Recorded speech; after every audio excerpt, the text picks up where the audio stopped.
You don't chase love because you're romantic. You chase love because you don't know how to sit with yourself yet. Because silence makes your thoughts loud. Because being alone feels like proof that something about you isn't enough. So you look for love to fill the space. You attach quickly. You overextend. You give more than you should, sooner than you should. Not because you're stupid, but because being chosen feels like relief. Like if someone wants you, then maybe you can stop questioning yourself for a while. You don't just want connection. You want validation. You want someone to prove that you're worth staying for, worth prioritizing, worth choosing. So when someone shows interest, you lean in hard, you ignore red flags, you excuse inconsistency. You tell yourself, if I love them better, they'll love me back. And when they pull away, it doesn't just hurt, it confirms your worst fear, that you weren't enough. So you try harder, you become more available, more understanding, more forgiving than you should be. You abandon parts of yourself just to keep someone close, and you call it love. But deep down, you know the truth. You're not chasing them. You're chasing the feeling of being wanted. Because when someone loves you, even temporarily, it quiets the voice in your head that says you're unlovable on your own. That's why breakups destroy you. You don't just lose the person you lose the version of yourself that felt okay for a moment. You lose the distraction. You lose the proof. You lose the illusion that someone else could fix what you haven't faced yet. And that's the part no one wants to admit. Chasing love like this isn't romance. It's avoidance. It's using someone else's attention to avoid learning how to give it to yourself. Because loving yourself is harder than loving someone else. It means sitting with your flaws without asking someone to overlook them. It means choosing yourself without needing applause. It means learning how to feel whole without being held together by another person. And that terrifies you, so you chase love instead. But here's the shift, the part that hurts before it heals. The moment you stop chasing love to fill the emptiness, you start attracting it from a different place. Not desperation, not fear, not self-doubt, but choice. Because real love doesn't arrive to save you. It arrives when you're no longer asking someone else to convince you that you matter. And until you learn to sit with yourself, without distraction, without validation, without escape, every love you chase will feel heavier than it should. You don't need someone to love you harder. You need to stop outsourcing your worth. And when you finally do, love stops feeling like survival and starts feeling like connection. You don't chase love because you're passionate. You chase it because being alone feels unbearable. Because when things get quiet, your thoughts get loud, and they don't tell you kind things. So you look for someone else to sit in that space with you, to distract you, to validate you, to make you feel wanted enough to forget how little you feel about yourself. You don't just want connection, you want relief. Relief from the constant feeling that something about you is missing, that you're behind, that if you were enough, someone would have stayed by now. So when someone shows interest, you grab onto it, you attach fast, you give more than you should, you bend your boundaries before they even ask, not because you're weak, but because being chosen feels like proof. Like if someone wants you, then maybe the voice in your head can finally shut up for a while. You start confusing attention with love, consistency with commitment, chemistry with safety, and when they pull away, it doesn't just hurt, it confirms everything you were afraid of. So you chase harder, you explain more, you forgive more, you accept less. You tell yourself that if you just love them better, they'll love you back the way you need. But what you're really doing is asking someone else to give you a sense of worth you don't know how to give yourself yet. And that's why it feels so desperate, because it's not about them. It's about the fear that without love, you have nothing to stand on. This isn't romance, it's survival. And until you learn how to sit with yourself without needing someone else to make you feel okay, every love you chase will feel heavier than it should. At some point, chasing love turns into abandoning yourself. You stop asking what you need and start asking what they want, how much space to give, how much to hold back, how to be easier to stay with. You shrink in small ways at first. You don't bring things up because you don't want to seem difficult. You accept less effort because at least they're still here. You tell yourself you're being understanding when really you're being afraid that if you ask for more, they'll leave. So you adapt, you become more available than you should, more forgiving than is healthy. You explain away behavior that already made you feel small, and every time you do, you move a little further away from yourself, but you call it love. You tell yourself this is what it means to fight for someone, to be patient, to be loyal. What you don't realize yet is that real love doesn't require you to disappear quietly. The reason chasing feels exhausting is because you're running from your own emptiness. You're hoping someone else will choose you loudly enough to silence the doubt inside you. So when they pull back, your anxiety spikes, you replay conversations, you blame yourself, you look for ways to fix it, not because you were wrong, but because you're terrified of being left alone with yourself again. And that's the cycle. The more you chase, the more you lose your footing. The more you lose yourself, the more you need them to feel okay. That's why it hurts so much. Not because they were everything, but because you made them responsible for holding you together. And no one can carry that forever. This is the part people avoid talking about. Chasing love like this doesn't mean you care deeply. It means you don't feel grounded without external validation. And until you learn how to stand on your own, how to sit with yourself without needing to be chosen, love will keep feeling like something you have to earn instead of something you share. When you chase love from a place of emptiness, you don't attract people who pour into you. You attract people who take, not always intentionally, not always maliciously, but people who sense, even subconsciously, that you're willing to overgive just to stay connected. They feel how flexible you are, how much you're willing to adjust, how far you'll bend before you break. So they let you. They accept your effort without matching it. They enjoy your presence without committing to it. They keep you close enough to benefit from your care, but far enough to avoid responsibility. And because you're chasing, you don't question it at first. You tell yourself this is just how relationships work, that love takes patience, that maybe they just need time. But deep down, something feels off. You're always the one checking in, always the one clarifying, always the one trying to fix the distance that keeps appearing out of nowhere. And instead of asking why they're inconsistent, you ask what you did wrong. That's the trap. Chasing love trains you to blame yourself for other people's lack of effort. You start believing that if someone isn't choosing you, it's because you didn't love them well enough. So you try harder.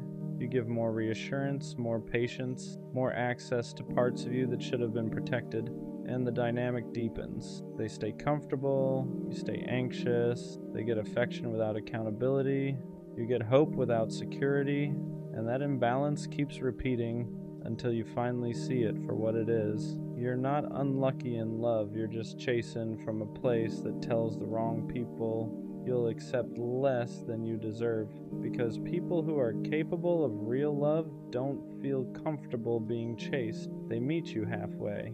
The ones who stay distant, inconsistent, unclear, they stay because the chase benefits them. And until you stop chasing to feel worthy, you'll keep finding yourself in the same story with different faces. Eventually, there's a moment where chasing love stops feeling hopeful and starts feeling exhausting.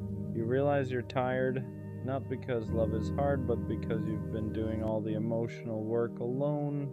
You're the one overthinking, the one adjusting, the one trying to hold something together that keeps slipping through your fingers. And for the first time, you ask a quiet question you've been avoiding. Why does love feel like something I have to prove myself worthy of? That question is uncomfortable because it points inward. It forces you to see that chasing love has been a distraction, a way to avoid sitting with yourself, a way to avoid asking why you don't feel enough without someone choosing you. Because as long as you're focused on them, their mixed signals, their distance, their inconsistency, you don't have to face the emptiness underneath.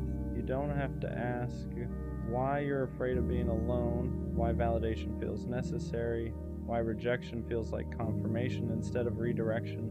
So you keep chasing But here's the truth that hurts before it heals. Chasing love delays self-healing. Every ounce of energy you spend trying to be chosen is energy you're not spending learning how to choose yourself, and that's why nothing ever feels settled, because no matter who you're with, you're still looking to them to fix something they didn't break. They can't give you security you haven't built internally. They can't love you into self-worth. They can't silence the doubt that existed before they arrived. And once you see that, chasing loses its appeal, not because you stop wanting love, but because you realize love isn't supposed to feel like survival. It's supposed to feel like addition, not rescue.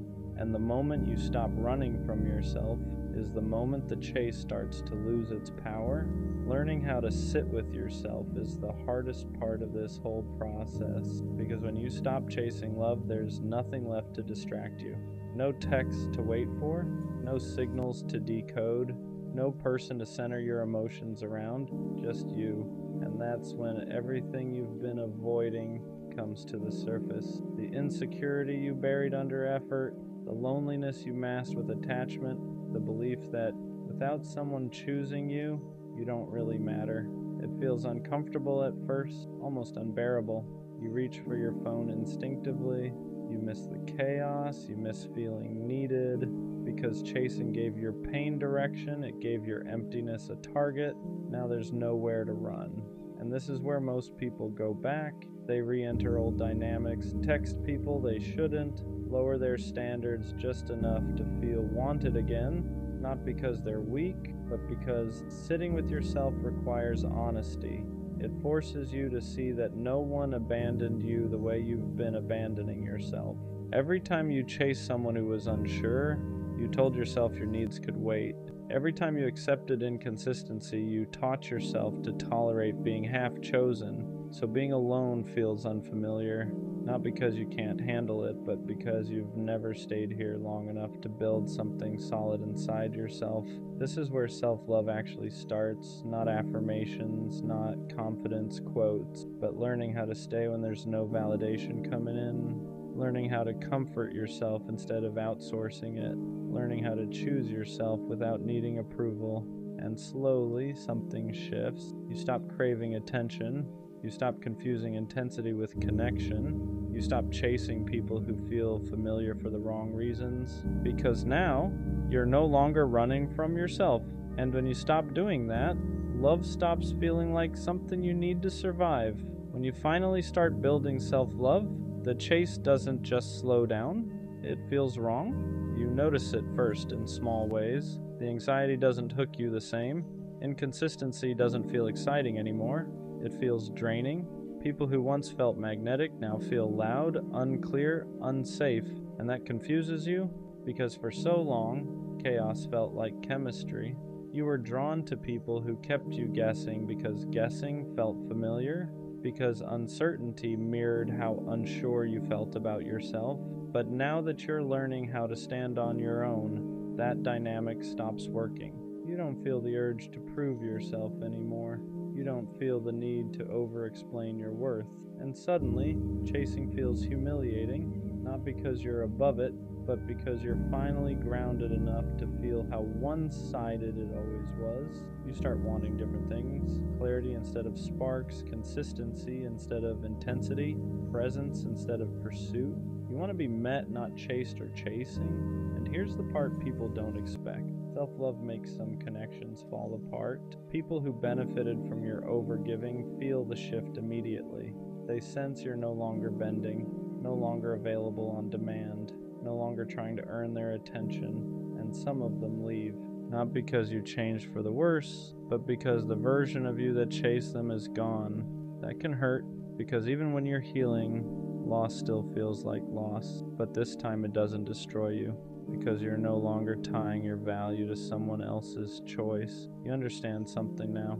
Love that requires chasing is love that feeds on insecurity, and love that's healthy doesn't need pursuit to survive. It shows up, it stays, it chooses you without being convinced, and the more you learn how to love yourself quietly, consistently, honestly, the less tolerance you have for anything that makes you feel like you need to beg to belong. When the chasing finally stops, a new fear shows up. Not the fear of being alone, but the fear of trusting love again without desperation. Because now you're calmer, more grounded, less reactive, and that feels unfamiliar.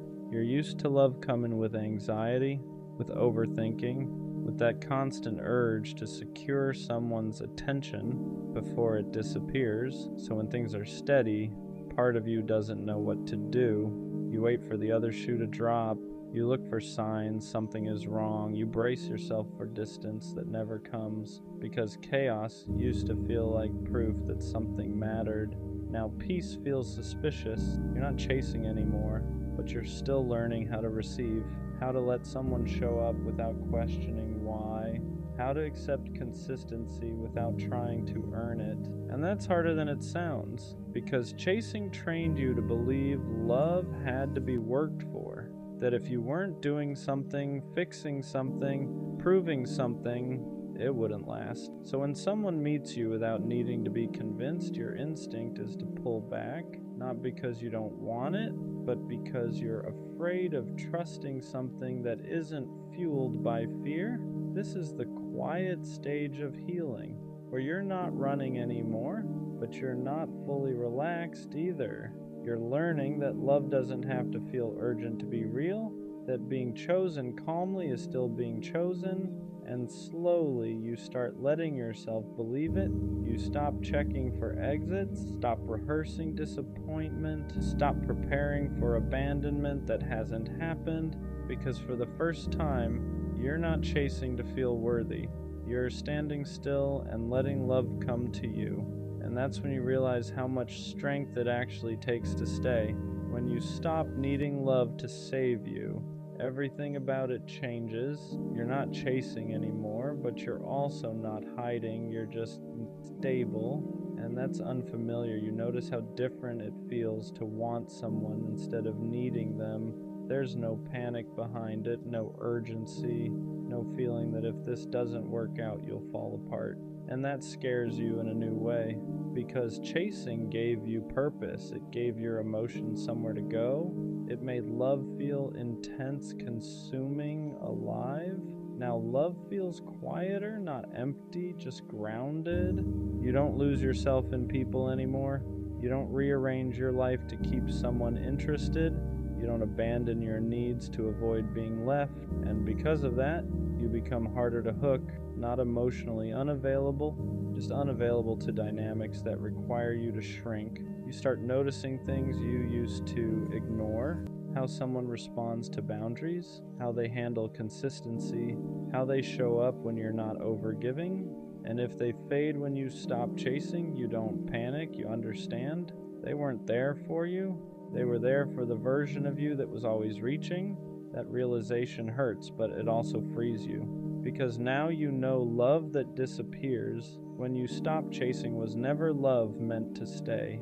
This is where self-love changes the rules. You don't try to be impressive, you don't try to be indispensable, you don't try to secure someone's feelings. You let them show you who they are when you're not doing all the work, and for the first time, love feels optional, not because it doesn't matter, but because your worth no longer depends on it. You're not chasing to fill a void anymore. You're choosing from a place that already feels whole, and that's when love stops feeling like survival and starts feeling like something you can welcome without losing yourself. Healing doesn't just bring relief, it brings grief, because when you stop chasing love, you don't just lose old dynamics, you lose the version of yourself who survived by reaching. You look back at who you were and feel a strange mix of sadness and compassion. You remember how hard you tried, how much you gave, how badly you wanted to be chosen, and part of you wants to go back, not because it was healthy, but because it was familiar. Chasing gave you direction. It It gave your pain something to focus on. It made loneliness feel purposeful. Now that version of you is gone, and that hurts. You grieve the person who believed love had to be earned, who thought being enough meant being useful, agreeable, easy to keep. You grieve the nights you waited, the messages you rewrote, the boundaries you swallowed just to stay connected, not because you were weak, but because you didn't know another way yet. And healing means accepting something painful. No one did this to you. You did it because you didn't know how to hold yourself without being held. That realization can feel brutal because it removes the villain. There's no one left to blame, just patterns you learn to survive something deeper. So you sit with it, with the sadness, with the regret, with the understanding that you were doing the best you could with what you knew at the time.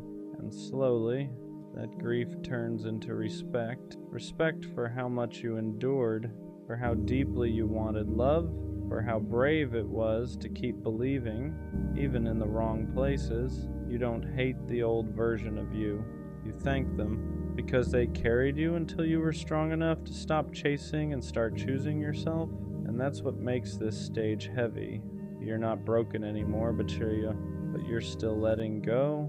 The chase ends the moment you stop asking love to fix you, not because you stop wanting connection, but because you stop needing it to feel whole.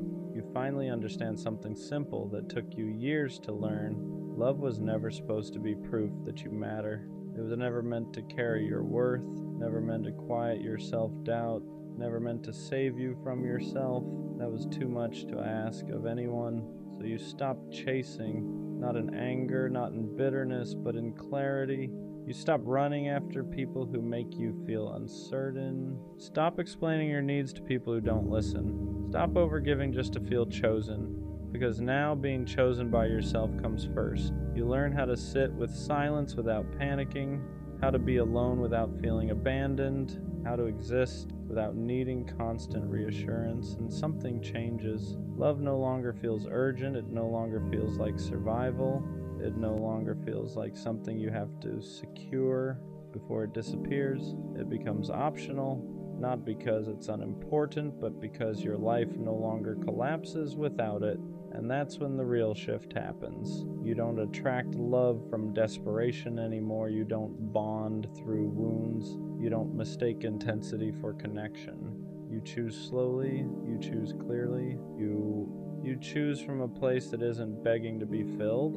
And if someone doesn't meet you there, you don't chase. You let them go, not because you don't care, but because you care enough about yourself to stop repeating the same pain with different people.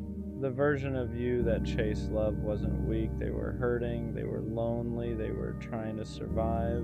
But this version of you, this version doesn't run. They stand still, they breathe, they choose themselves even when no one is watching. And from here on out, love won't feel like something you have to earn. It'll feel like something you share with someone who meets you without being chased. That's where the cycle ends. Not with finding love, but with finally finding yourself. Dating feels rigged now, not in a dramatic love doesn't exist way, but in a quiet, frustrating way. Like the rules changed while I was still playing by the old ones. I grew up thinking effort mattered, consistency mattered, loyalty mattered. I thought if you showed up honestly, communicated clearly, and moved with intention, things would naturally fall into place. But now, it feels like the opposite gets rewarded. The emotionally unavailable ones get chased. The inconsistent ones get excused. The ones who barely text back somehow stay mysterious. And the ones who actually try, they're too available. It's like showing effort is unattractive now. Like caring too much is a flaw. And that messes with your head, because I don't want to become someone who plays games. But it feels like the game is designed for people who do. Dating used to feel simple. You liked someone, you talked, you built something. Now it feels strategic. How long should I wait before replying? Should I seem busy? Should I hold back how much I like them? Should I act like I care less than I do? Why does authenticity feel like a disadvantage? It's exhausting, because because I don't want to calculate emotions. I don't want to pretend I'm less interested just to seem more attractive. But the moment you show real interest, there's this fear that you'll lose leverage. Leverage, that's what dating feels like now. Leverage. Who cares less? Who replies slower? Who has more options? And I'm tired of that dynamic, because love isn't supposed to feel like a power struggle. It's supposed to feel mutual. What really makes it feel rigged is this: the more healed you are, the harder it feels to connect.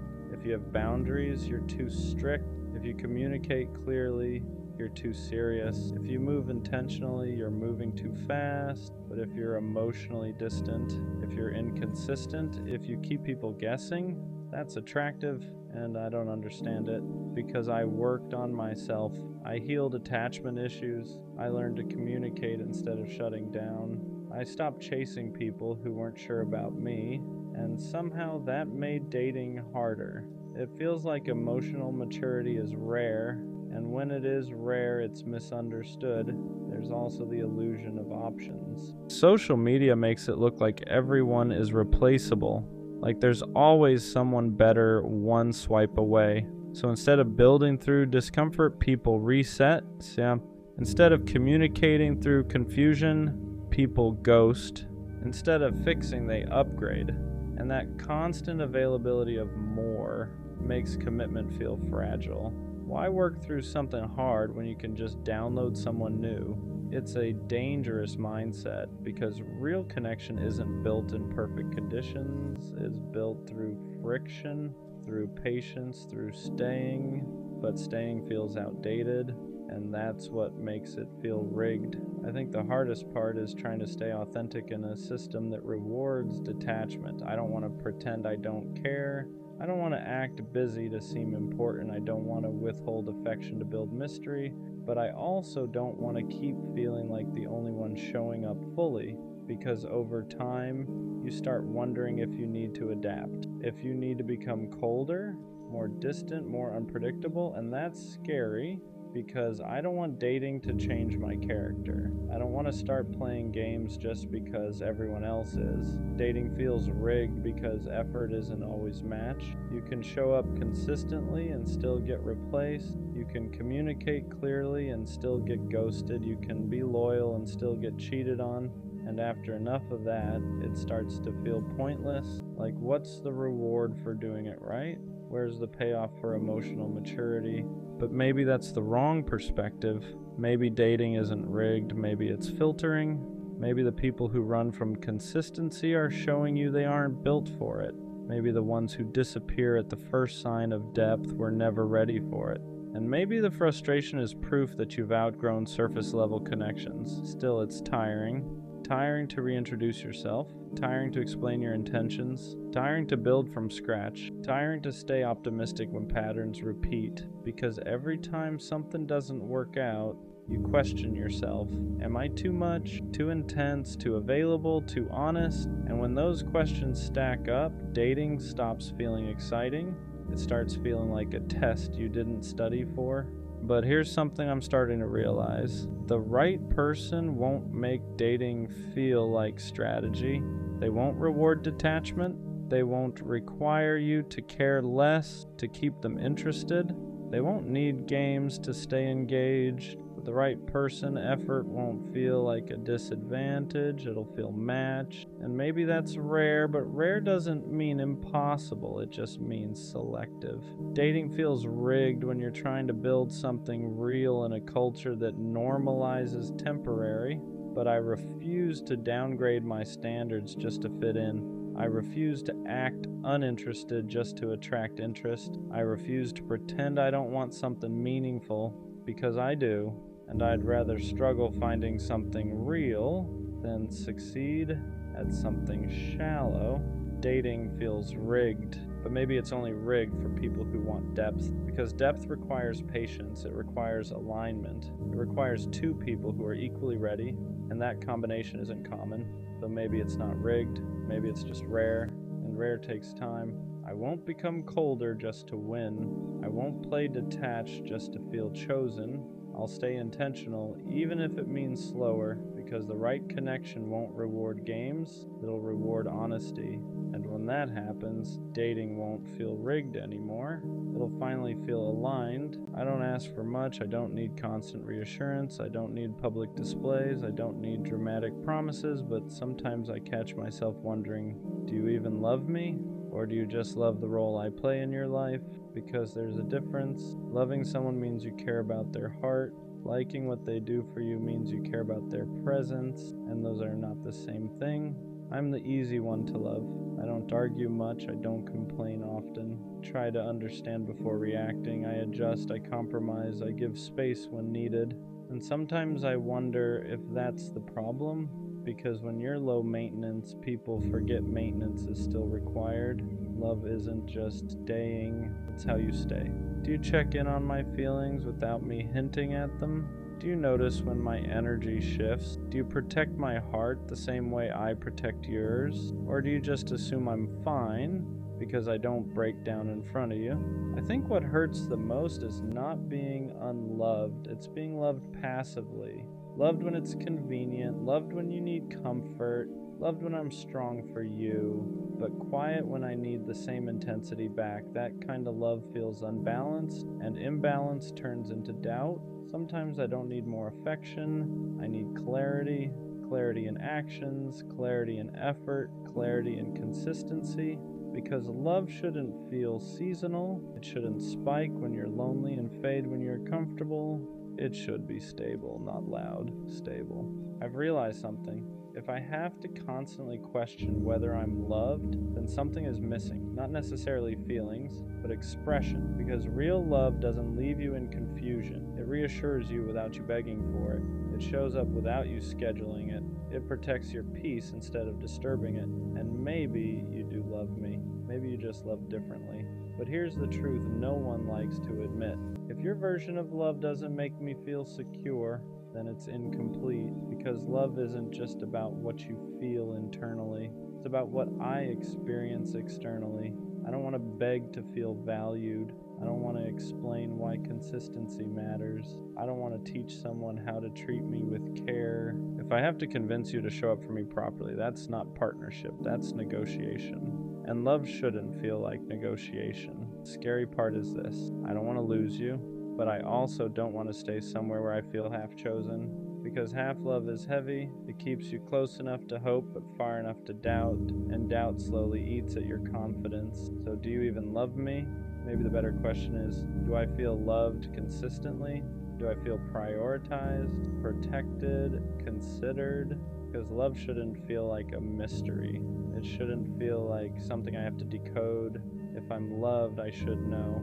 Not because you say it once, but because you show it daily. And if I ever have to keep asking myself whether I'm loved, that might mean I deserve a love that doesn't make me question it at all. No isn't the worst thing a girl can say, but the worst thing a girl could do is to pretend to like you or love you, get you attached, treat you like her boyfriend, and tell you she's not ready for a relationship. Shawty just played you like she's playing Animal Crossing. If there was an Olympic sport for getting played, best believe you would have gotten a gold or bronze medal. Y'all didn't even get past the talking stage. She dragged it out like this was 13 Reasons Why. If this was me, finding her would be as easy as trying to find the one piece. This type of disrespect is something you can't tolerate. The woman species now makes your blood boil. Talking to girls romantically is something you don't even want to hear about. This is the type of pain and heartbreak that will have you up at 3 a.m. doing 3 sets of 20 push-ups while thinking of ways to change your life around. This is the type of pain that makes you want to get rich and conquer the world. After this type of foolery, she might have turned you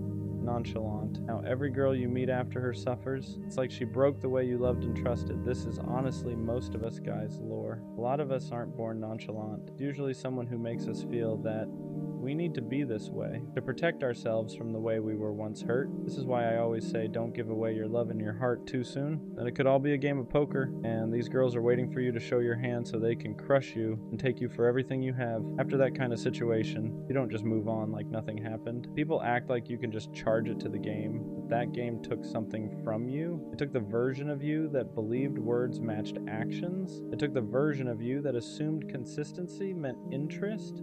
that effort meant intention. And once that's gone, it doesn't come back easily. You start noticing the shift in yourself. You don't text first as much anymore. You hesitate before opening up. Compliments feel suspicious. Affection feels temporary. You're no longer asking, do I like her? You're asking, is this even real? And that question follows you into every new connection, even with people who haven't done anything wrong. That's the unfair part. One person plays with your feelings, and suddenly everyone after them has to deal with the damage. You become guarded, distant, almost emotionally lazy, not because you don't care, but because caring once cost you too much. You learn that giving your heart too early can turn into a lesson you never asked for. And late at night, that's when it really hits. When the distractions are gone, when you're alone with your thoughts, that's when the anger shows up, not just at her, but at yourself, for ignoring the red flags, for believing potential instead of patterns, for staying when deep down something felt off. That anger fuels change, but it can also harden you if you're not careful. A lot of guys turn that pain into motivation. Gym sessions at ungodly hours, obsessing over goals, wanting to level up in every area of life. And while growth is good, it's important to recognize where it's coming from. Are you improving because you want more for yourself? Because you're trying to prove you were worth choosing? That experience becomes part of your story, your lore, not to victimize you, but to explain why you move the way you do now, why you don't fall as fast, why you keep your guard up, why you test people before trusting them. You weren't born this way. Someone taught you to protect yourself. And the real lesson isn't to stop loving. It's to stop giving your heart to people who haven't earned access to it yet. What really messes with you is realizing she probably didn't think it was that deep. To her, it was just talking, just vibes, just something to pass the time. But to you, it was hope. It was imagination. It was planning things in your head you never even said out loud. And that imbalance is where the damage happens. One person is casually passing time, the other is slowly building attachment. You replay moments looking for answers. The good mornings, the late replies that still felt warm, the way she acted like she cared without ever committing to it, and you start asking yourself if you imagined it all, if you read too much into things, if you're the problem for feeling deeply in a world where people stay shallow on purpose. That's when trust starts cracking, not just trust in others, but trust in yourself. You stop believing your intuition because last time it led you straight into disappointment. So now you second guess everything. Is she flirting or just being nice? Does she actually like me or just like the attention? You become hyper-aware, constantly scanning for signs that history is about to repeat itself. And the worst part is how it rewires your expectations. You go into new situations already bracing for impact, already assuming it won't last, already preparing for the moment they pull back and say they're not ready. So instead of enjoying the present, you're always waiting for the drop, always half gone even when you're still there. This is how people become emotionally unavailable without meaning to, not because they don't want love, but because love once felt like a setup, like something that was offered just to be taken away. So you start protecting yourself in quiet ways. You don't get excited too fast, you don't express how much you care. You keep things surface level until someone proves they're different. But here's the truth, nobody tells you. What happened to you wasn't weakness. It was sincerity meeting someone who didn't know what they wanted. And that doesn't mean you should stop being sincere. It just means you have to be more selective with who you give that version of yourself to. After that kind of situation, something shifts in you. You're not loud about it, you don't announce it, but you feel it in the way you move. You stop leading with your heart and start leading with caution. You don't text first as much. You don't double text. You don't let yourself get excited over potential anymore. You tell yourself it's maturity, but deep down, it's fear wearing a calmer face. You start believing that caring less is safer, that being detached is smarter, that if you never let anyone get too close, they can't pull the rug from under you again. So you keep people at arm's length, you flirt without intention, you talk without expectation, you convince yourself this is control, but really it's armor. And sometimes you miss the old you, the version of you that loved freely, that didn't overthink every reply, that didn't feel embarrassed for being excited about someone. You miss how deeply you used to feel before it backfired. You don't know how to go back without risking the same pain again. That's how one situation can bleed into every future one. You start punishing people who haven't done anything wrong yet, not intentionally but subconsciously. You assume they'll leave, assume they'll switch up, assume they'll say they're not ready once you get attached, so you stay one step ahead emotionally, just in case. And the scary part is how normalized this becomes. People praise you for being nonchalant, for not caring too much, for being unbothered. They don't see the nights you still replay things in your head. They don't see how guarded you've become. They don't see how badly you still want something real. even though you act like you don't. But here's the part you need to hear. Becoming colder isn't healing, it's surviving. And survival is not the same as growth. You didn't lose because you cared. You lost because you cared about someone who wasn't capable of matching it. One day, someone will come into your life and your walls will confuse them. They'll feel the distance, they'll wonder why you hesitate, and you'll have to decide whether you're going to keep letting the past decide how you love, or whether you're ready to risk feeling again, this time with someone who actually means it. Here's the truth nobody really prepares you for. The hardest part isn't getting played, it's what happens after, when you meet someone new who actually treats you right, and you don't know how to receive it. Their consistency feels suspicious. Their interest feels too good to be true. When they text back fast instead of feeling secure, your mind starts asking, what's the catch? Because your brain remembers patterns, remembers how attention turned into attachment, and attachment turned into disappointment. So now every good thing feels temporary. You don't relax into love anymore, you brace for impact. You're always waiting for the switch up, the moment they pull away, the moment they say they're not ready, the moment you realize you were just another phase to them. And it's exhausting, because part of you wants to love again the way you used to. Fully, honestly, without holding back. But another part of you is screaming not to, telling you that being vulnerable is dangerous, that letting someone see you is how you get hurt, so you stay halfway in, halfway out. Enough to not be alone, but not enough to be devastated again. That's why you start confusing peace with boredom. Healthy love feels quiet compared to chaos. There's no guessing games, no mixed signals, no emotional roller coaster. And because you got used to inconsistency, stability feels unfamiliar, almost wrong. You catch yourself thinking, why isn't this hurting? Why am I not anxious? And that's when you realize how much damage was done. But healing doesn't mean you'll never be cautious again. It means learning when caution is protecting you and when it's sabotaging something good. It means unlearning the belief that love has to hurt to be real. It means reminding yourself that not everyone is playing a game, even if someone once did. You're not broken for being guarded, you're human. You adapted. Don't let one person's inability to love you properly rewrite who you are at your core, because the version of you that loved deeply wasn't weak. That version was brave, and one day when it's safe again, you'll recognize that feeling, and you'll know it's finally real. What nobody tells you is that after being hurt like that, you don't become heartless overnight. You become careful. You start analyzing everything, tone, timing, energy. You replay conversations in your head, not because you're obsessed, but because you're trying to protect yourself from ever feeling that stupid again. You promise yourself you'll never miss the signs next time. So when someone new comes around, you don't jump in. You test the waters. You pull back just to see if they'll step forward. You stop texting first, not because you don't care, but because you're scared of caring more again. You don't want to be the only one invested. You don't want to be the one waiting ever again. And sometimes that defense mechanism costs you something real. The person in front of you isn't the one who hurt you. They're not playing games. They're not keeping you around for attention. They're just trying to get to know you, but your heart doesn't know the difference yet. It's still in survival mode. You might even catch yourself pushing them away emotionally, acting distant, acting unbothered, acting like you don't care as much as you actually do, because caring openly once led to pain, and you don't want to relive that lesson. You tell yourself you're just being smart now, more mature, more controlled. Deep down, there's a part of you that misses loving without fear, and that's the conflict. You want connection, but you don't want to bleed for it. You want intimacy, but only if it doesn't cost you your peace. So you move slow, you keep walls up, you tell yourself if it's meant to be, they'll stay. And if they leave, at least you didn't give them everything. Just know this. Healing isn't about rushing back into who you were before. It's about choosing who you want to be now. Someone wiser, someone more aware, but still open, still capable of real love. Because the goal was never to become cold, it was to stop giving your warmth to people who couldn't handle it. Here's the truth.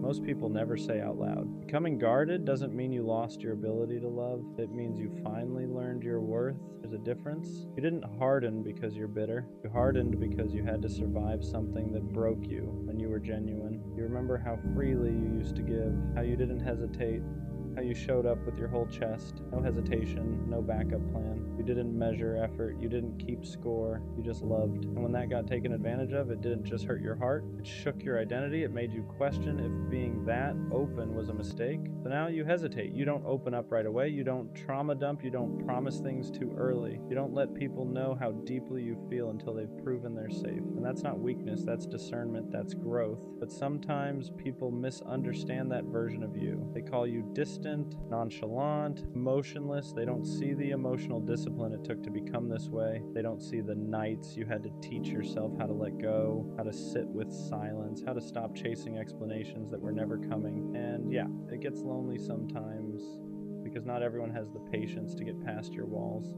Not everyone understands that consistency matters more to you now than words. That effort means more than promises. That actions are the only language you really trust. The right person won't rush you. They won't demand access to parts of you they haven't earned. They won't punish you for protecting yourself. They'll understand that loving you means moving at your pace, showing up even when you don't ask, being steady when you're cautious. You're not broken. You're recalibrated. You didn't lose your softness. You just learned to aim it better. And one day, when someone proves they can handle your heart without hurting it, you'll feel it, because you'll want to open up again. Not out of fear of losing them, but because it finally feels safe to stay. What people don't realize is that the walls you built weren't meant to keep love out. They were meant to keep the wrong people from walking in and wrecking everything again. You didn't wake up one day and decide to be distant. You became distant after explaining yourself one too many times to people who never listened, after forgiving things you never should have had to forgive, after loving someone who treated your heart like something disposable. There was a version of you that believed effort would always be met halfway, that if you just loved harder, communicated better, stayed patient longer, things would work out. And when that belief collapsed, it didn't collapse quietly. It shattered because you weren't just mourning a person, you were mourning the version of yourself that thought love was always safe. So now you watch patterns, you notice energy shifts, you pay attention to how people show up when it's inconvenient, not when it's easy. You don't get attached to potential anymore. You don't romanticize promises. You wait to see if words and actions line up, and if they don't, you detach without explaining yourself the way you used to. Some people call that cold, but it's not. It's clarity. You're tired of giving the benefit of the doubt to people who already showed you who they were. You're tired of staying loyal to people who only kept you around when it benefited them. You're tired of feeling stupid for caring too much, so you stopped overextending. You stopped proving. You stopped begging to be chosen. And yeah, sometimes you miss how deeply you used to feel. Sometimes you miss how excited you got, how hopeful you were.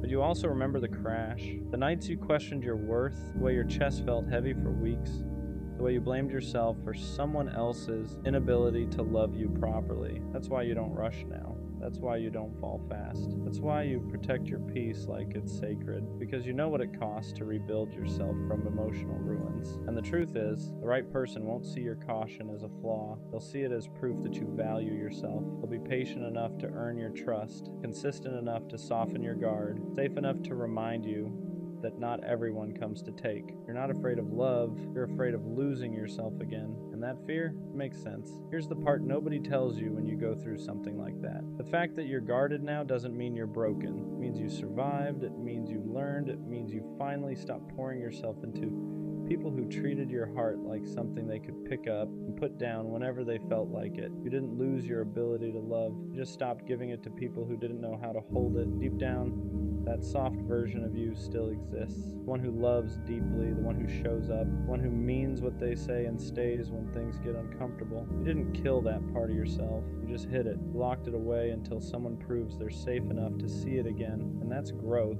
because love isn't about giving everything immediately anymore. It's about watching how someone treats your time, your effort, your vulnerability. It's about noticing if they stay consistent when there's nothing to gain, if they choose you when it's inconvenient, if they respect your boundaries instead of testing how far they can push them. You're not asking for perfection now. You're asking for honesty, for effort that doesn't disappear, for reassurance that doesn't feel forced, for a connection that doesn't make you feel anxious, confused, or small. And the right person won't make you feel like you have to guard yourself forever. They won't rush you. They won't pressure you to open up faster than you're ready. They'll understand why you hesitate, why you question, why you move slower than before, because they won't see your past as baggage. They'll see it as context. One day, someone will come into your life, and instead of triggering your fears, they'll quiet them. Instead of making you overthink, they'll bring peace. Instead of making you feel like you have to protect yourself, they'll make you feel protected.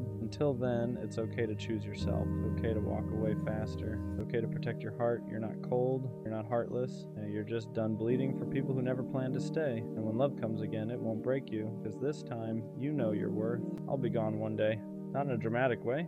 Not as a threat. not as a goodbye, just as a fact. One day I won't be this accessible, I won't be this available, I won't be this version of me. And sometimes I wonder, will people notice? Will they realize what I carried, what I gave, what I stayed through? Or will it only make sense when I'm not around to do it anymore? It's strange feeling invisible while you're still here. You show up, you check in, you stay consistent, you carry conversations, you give effort, you hold things together quietly, but it feels expected, like your presence is normal, like your loyalty is assumed, like your effort is just background noise. And that's when the thought creeps in.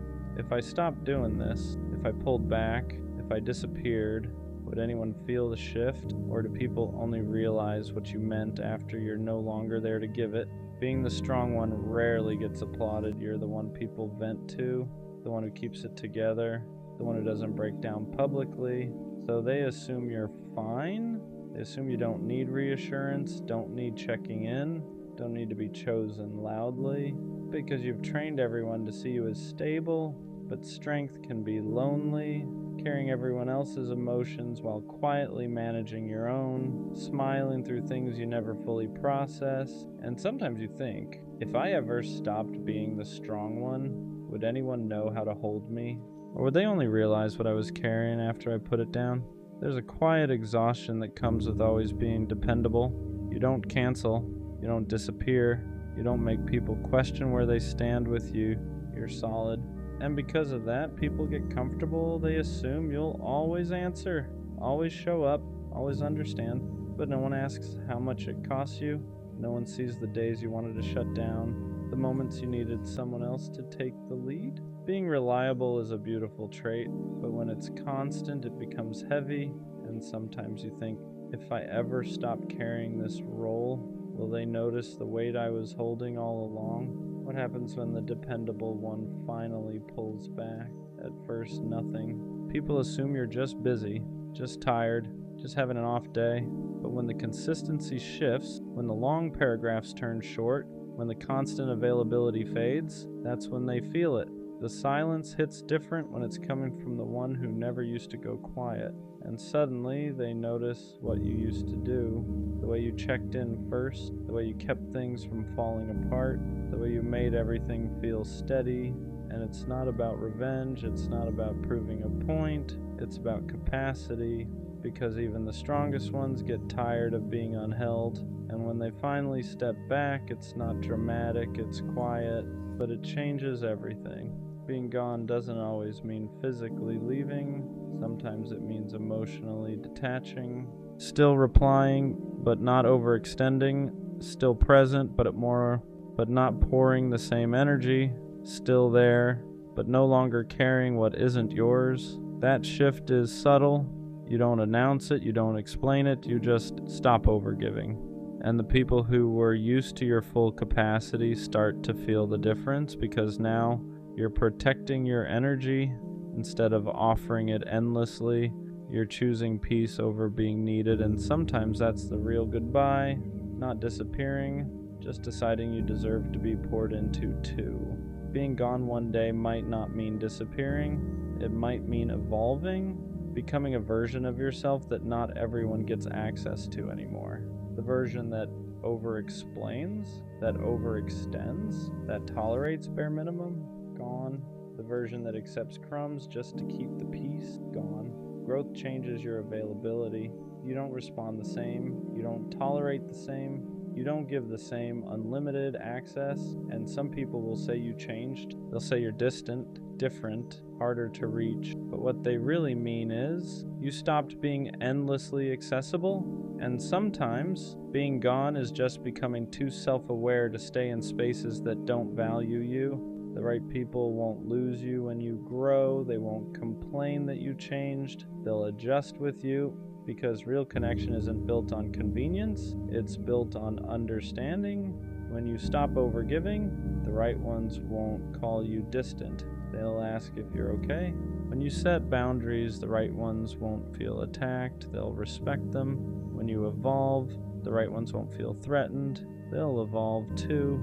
Growth doesn't push away what's aligned, It only exposes what was comfortable, and if one day you're gone because you chose peace over pressure, the people meant for you won't lose access. They'll meet you at your new level.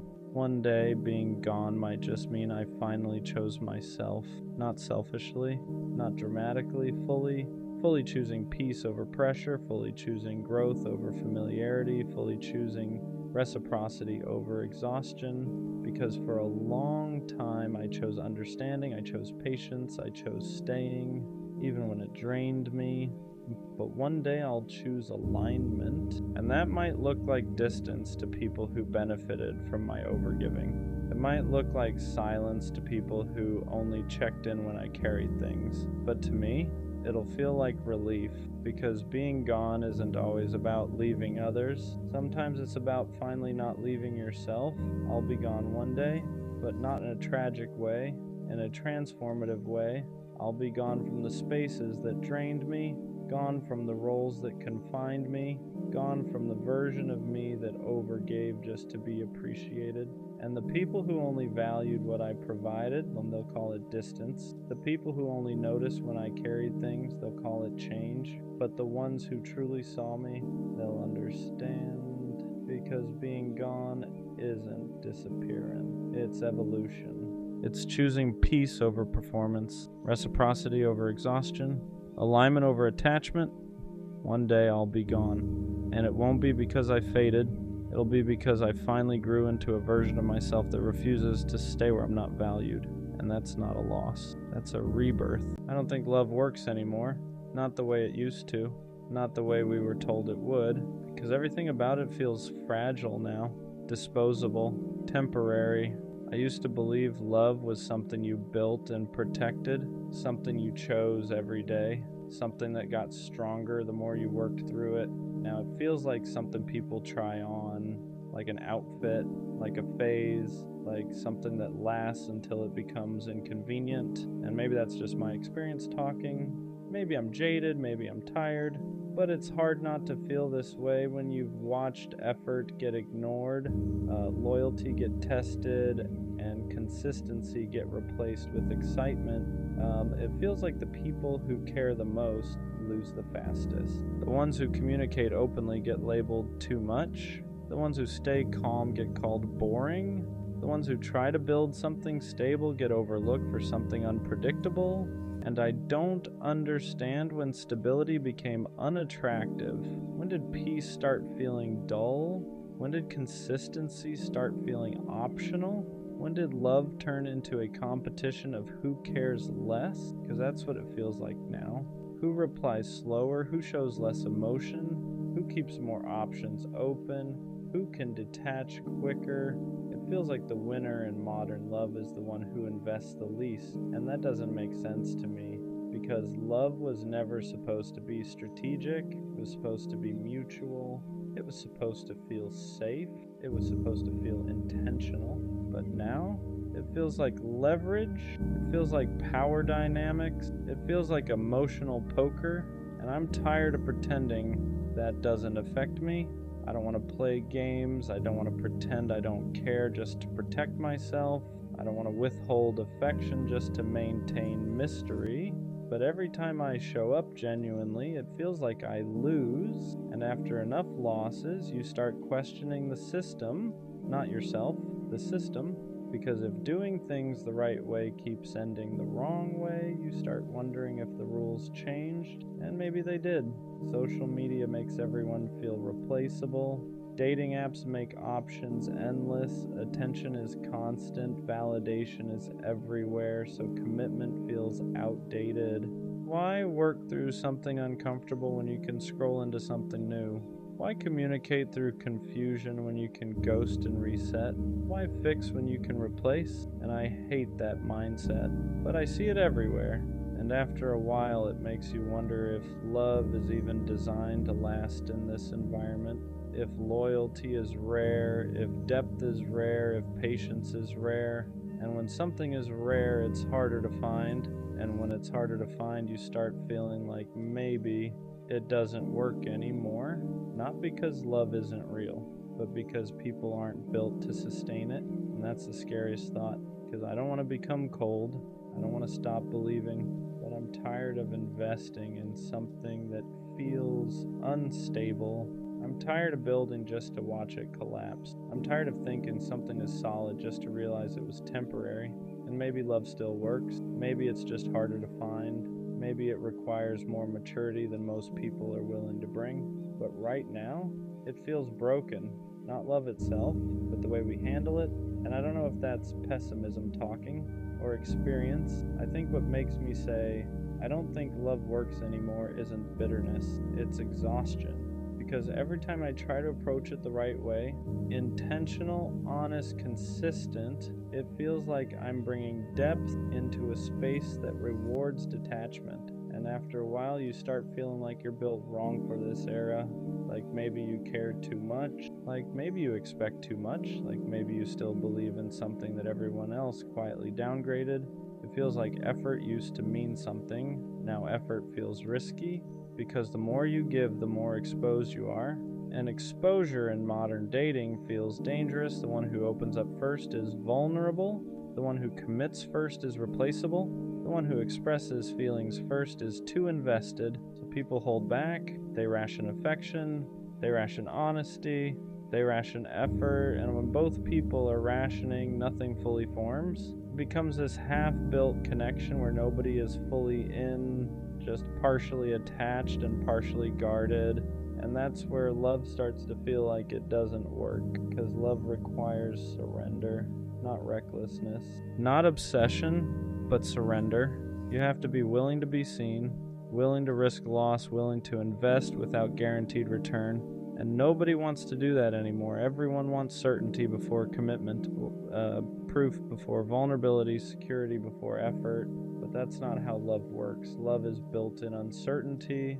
It's built in risk. It's built in choosing someone without knowing the full outcome. And we live in a time where uncertainty feels intolerable. We want options. We want backups. We want insurance. So instead of building depth with one person, we keep one foot out the door just in case. And you can't build something real with one foot already outside.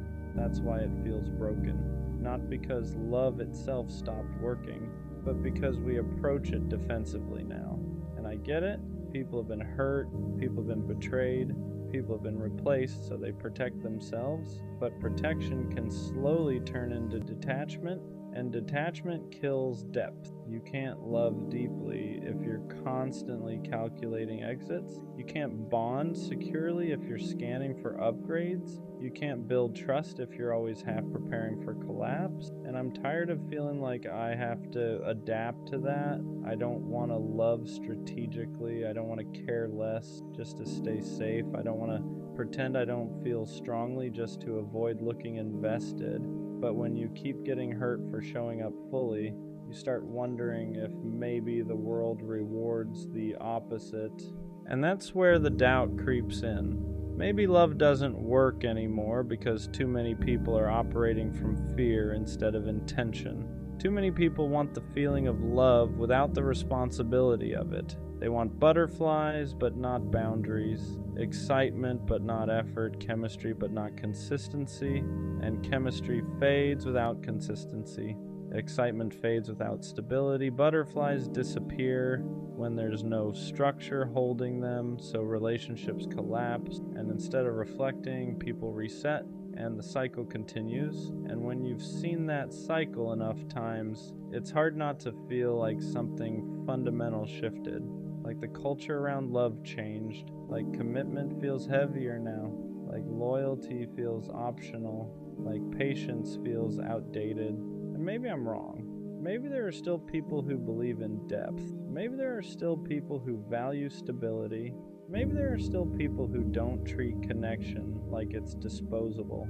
But when your personal experiences keep showing the opposite, it's hard to stay optimistic. It's hard to believe love worked when everything around it feels temporary. And I don't want to lose faith, but I also don't want to keep pretending it's easy, because it's not anymore. And maybe love still works, but maybe it only works when two people are equally ready to stop playing defense, and that combination feels rare, not impossible, just rare.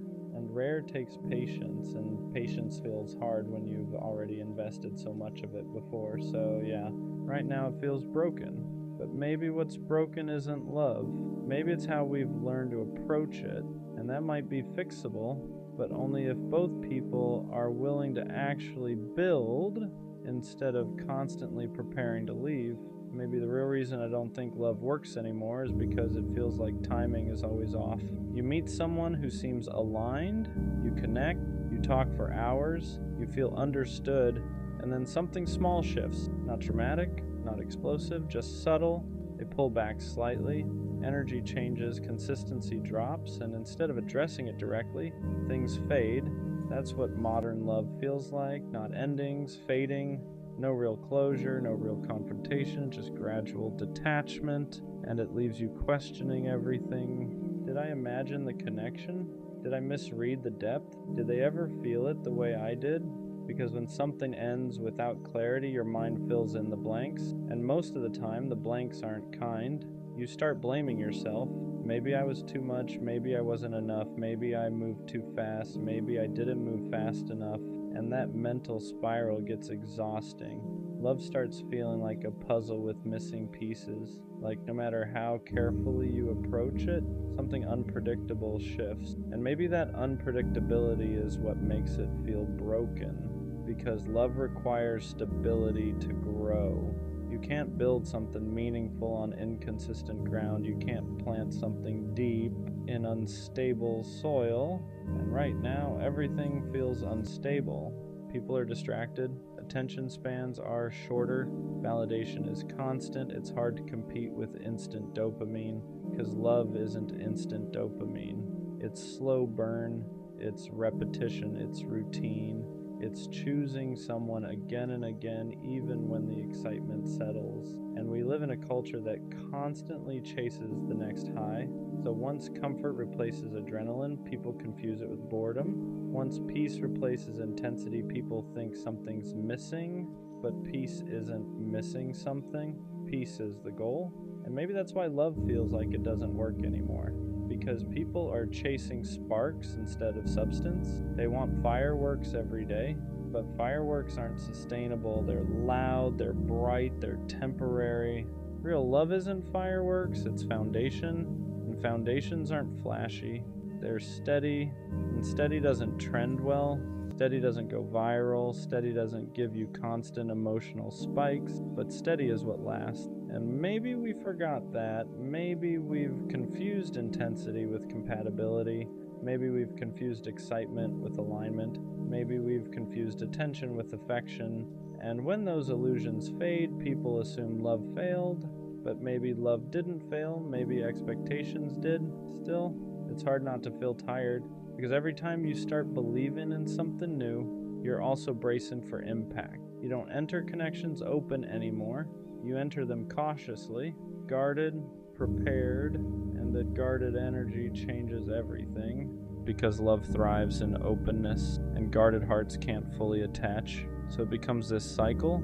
People get hurt, they protect themselves, they enter something new with walls up. The connection never fully forms, it collapses. They say, see, love doesn't work. But maybe the walls are the problem. Maybe we're all trying to avoid pain so aggressively that we're also avoiding depth. And I don't know how to fix that, because I understand why people guard themselves. I do it too. After enough disappointment, you start building armor. But armor blocks connection just as much as it blocks harm. And that's the dilemma. How do you stay open in a world that keeps showing you how easy it is to be replaced? How do you trust when you've seen how quickly people move on? How do you believe in permanence when everything feels temporary? Those questions don't have easy answers. And that's why sometimes it feels easier to just say, love doesn't work anymore. Because admitting it feels broken, feels safer than admitting you're still hoping it does. And maybe that's the truth. Maybe I don't actually think love is broken. Maybe I'm just scared that I won't find someone who approaches it the way I do. Someone who values depth over dopamine, stability over sparks, consistency over chaos. Because if that kind of person still exists, then maybe love still works. It's just rare. and rare feels invisible when you've only experienced the opposite. So maybe love isn't broken, maybe the way we approach it is, and maybe the real challenge isn't finding love, it's finding someone who isn't playing defense the whole time, because love can't work if both people are preparing for it to fail. It only works when both decide to build, not brace, and that's what I'm still trying to believe. I think what really makes me say love doesn't work anymore is how disposable everything feels. Nothing feels permanent. Not feelings, not promises, not even history. You can spend months building something with someone. Routines, memories, habits, inside jokes, and then one day it's like it never happened. They move on, they reset, they rebrand their life without you in it, and you're left sitting there wondering how something that felt so real could be treated so lightly. It makes you question whether permanence even exists anymore. Because love used to mean endurance. It used to mean working through discomfort. It used to mean fighting for connection when things got complicated. Now it feels like the moment things feel heavy, people exit. The moment conflict shows up, people reconsider. The moment effort is required consistently, people get tired, and I'm not saying everyone is like that, but it's common enough that it starts to feel normal, and when something unhealthy becomes normalized, you start adjusting your expectations, you start lowering standards without even realizing it. You start telling yourself, maybe this is just how it is now, maybe I'm expecting too much. Maybe stability is unrealistic, and that's the dangerous part, because once you start believing depth is unrealistic, you start accepting less than you deserve. You start settling for half effort, half commitment, half presence, and half love never feels secure. It feels temporary. It feels like you're constantly on probation. Like you have to maintain value instead of simply being valued, and that's exhausting. Love shouldn't feel like an audition. It shouldn't feel like you're being evaluated weekly. It shouldn't feel like you're one mistake away from being replaced, but that's what modern dating culture does. It keeps everyone slightly disposable because there's always another option, and options change the psychology of commitment. Now, when people feel like there's endless supply, they don't invest deeply. They sample, they test, they compare, they upgrade. And depth requires focus. You can't build something meaningful if you're constantly scanning the horizon. And I'm tired of feeling like depth is rare, like loyalty is rare, like emotional maturity is rare. Because if those things are rare, then sustainable love becomes rare too. And when something becomes rare, it starts feeling mythical, like a concept instead of a reality. And I don't want love to feel mythical. I want it to feel grounded, attainable, real. But it's hard to believe in that when everything around you looks temporary. It's hard to stay optimistic when you've watched people replace long-term connections in weeks, when you've seen loyalty get overlooked for excitement, when you've seen communication get labeled as too intense. It makes you question if the qualities you value are even appreciated anymore. And I refuse to become colder just to survive in this environment, but sometimes I understand why people do. Because caring fully feels risky, showing up fully feels vulnerable, and vulnerability feels unsafe when you've seen how quickly people pivot. So instead of opening fully, people guard. Instead of committing deeply, people hesitate.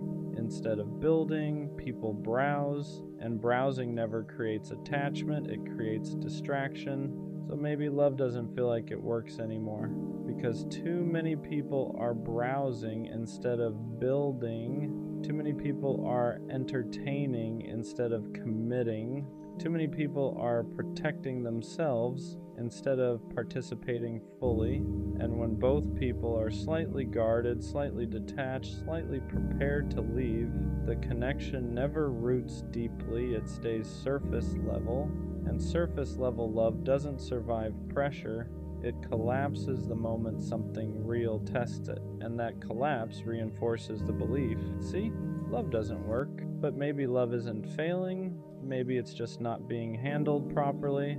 Maybe it requires two people who are equally tired of games, equally tired of ego, equally ready to stop scanning and start building. And that combination is rare, not impossible, just rare. And when something is rare, it takes time to find. But when you've already waited, already invested, already tried, it's hard not to feel discouraged. It's hard not to say, maybe this just doesn't work anymore. Because hope feels heavy when you've carried it through disappointment repeatedly. Still, there's a small part of me that refuses to fully give up, not because I haven't been hurt, but because I know what depth feels like, and I know I'm capable of giving it. So maybe love doesn't feel broken, maybe it just feels misaligned. Maybe I haven't met someone operating at the same level yet. And maybe love only doesn't work when one person is building and the other is browsing. And next time I won't settle for someone who's just browsing, because I'm done treating love like something experimental. I want something intentional, and if that's rare, then I'll wait, but I won't pretend that what's common right now feels functional, because it doesn't, and that's why sometimes it feels broken. Another reason I feel like love doesn't work anymore is because nobody seems patient enough for it. Real love is repetitive. It's waking up and choosing the same person on regular days, not just exciting ones. It's having conversations that aren't aesthetic. It's working through misunderstandings. It's sitting in awkward silence sometimes. It's resolving conflict instead of avoiding it. And patience feels rare now. The moment something feels complicated, people start questioning compatibility instead of questioning their communication. The moment effort feels required, people start asking if there's someone easier. The moment discomfort shows up, people confuse it with wrong person. But discomfort isn't always misalignment. Sometimes it's growth, sometimes it's two different perspectives trying to learn each other. And learning takes time, but time feels expensive in a world where attention is cheap. It's easier to restart with someone new than it is to repair with someone familiar. It's easier to chase a fresh high than maintain steady connection. It's easier to scroll than sit, and when everything around you reinforces immediacy, patience feels outdated. But love has never been immediate. It starts fast sometimes, and sure, but it sustains slowly. And sustainability isn't exciting, it's disciplined, it's structured, it's built. And I think a lot of people want the feeling of falling in love, but not the responsibility of staying in love. Falling is automatic, staying is intentional, falling feels magical, staying feels deliberate, and deliberate takes effort, and effort feels optional now. That's what makes it feel broken. Because if two people aren't equally patient, equally committed to working through friction, the relationship never stabilizes. It stays fragile, and fragile things shatter easily. Then everyone says, see, it didn't work, but maybe it didn't work because it was never given time to become strong. You can't plant something and expect it to grow overnight, but people expect emotional security immediately. They expect certainty quickly. They expect perfection early, and when reality shows flaws, they exit instead of adjusting.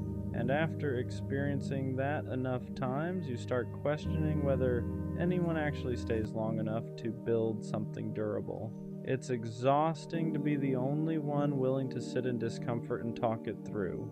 It's exhausting to be the only one committed to fixing instead of fleeing. It's exhausting to feel like you're building while the other person is evaluating, and evaluation kills intimacy, because if someone is constantly assessing whether you're worth it, they're never fully in. They're half invested, half prepared to leave. And love doesn't grow in half investment, it grows in commitment. So maybe love doesn't feel broken, maybe commitment does, maybe patience does, maybe resilience does, because real love requires all three, and without them it collapses under the weight of normal human imperfection, and humans are imperfect, always, which means love will always require forgiveness, always require communication, always require choosing someone even when it's not convenient, and if people aren't willing to do that consistently, then yeah, it starts to feel like love doesn't work anymore because nobody is sustaining it long enough to see it mature, and maturity is where love actually becomes powerful, not in the butterflies, not in the early intensity, but in the stability that comes after. And maybe we're just living in a time that glorifies the beginning but undervalues the maintenance, and maintenance isn't sexy, but it's essential. And I'm not ready to say love is dead, but I am ready to admit that patience feels endangered, and without patience, nothing lasting survives. Maybe love doesn't feel like it works anymore because nobody trusts it. Not fully, not without hesitation. Everyone says they want something real, but when something real starts forming, fear shows up faster than commitment. Fear of being replaced, fear of being cheated on, fear of being the one who cares more, fear of looking stupid. So instead of leaning in, people brace. They stay slightly detached. They keep backup options emotionally. They don't say everything they feel. They don't invest fully. And when two people are both protecting themselves at the same time, nothing deep ever roots. It becomes this cautious connection where both are waiting for the other to prove something first. Show me you won't leave. Show me you're serious. Show me I'm safe. But safety doesn't come from interrogation. It comes from participation. And participation requires risk. That's the part that feels lost now.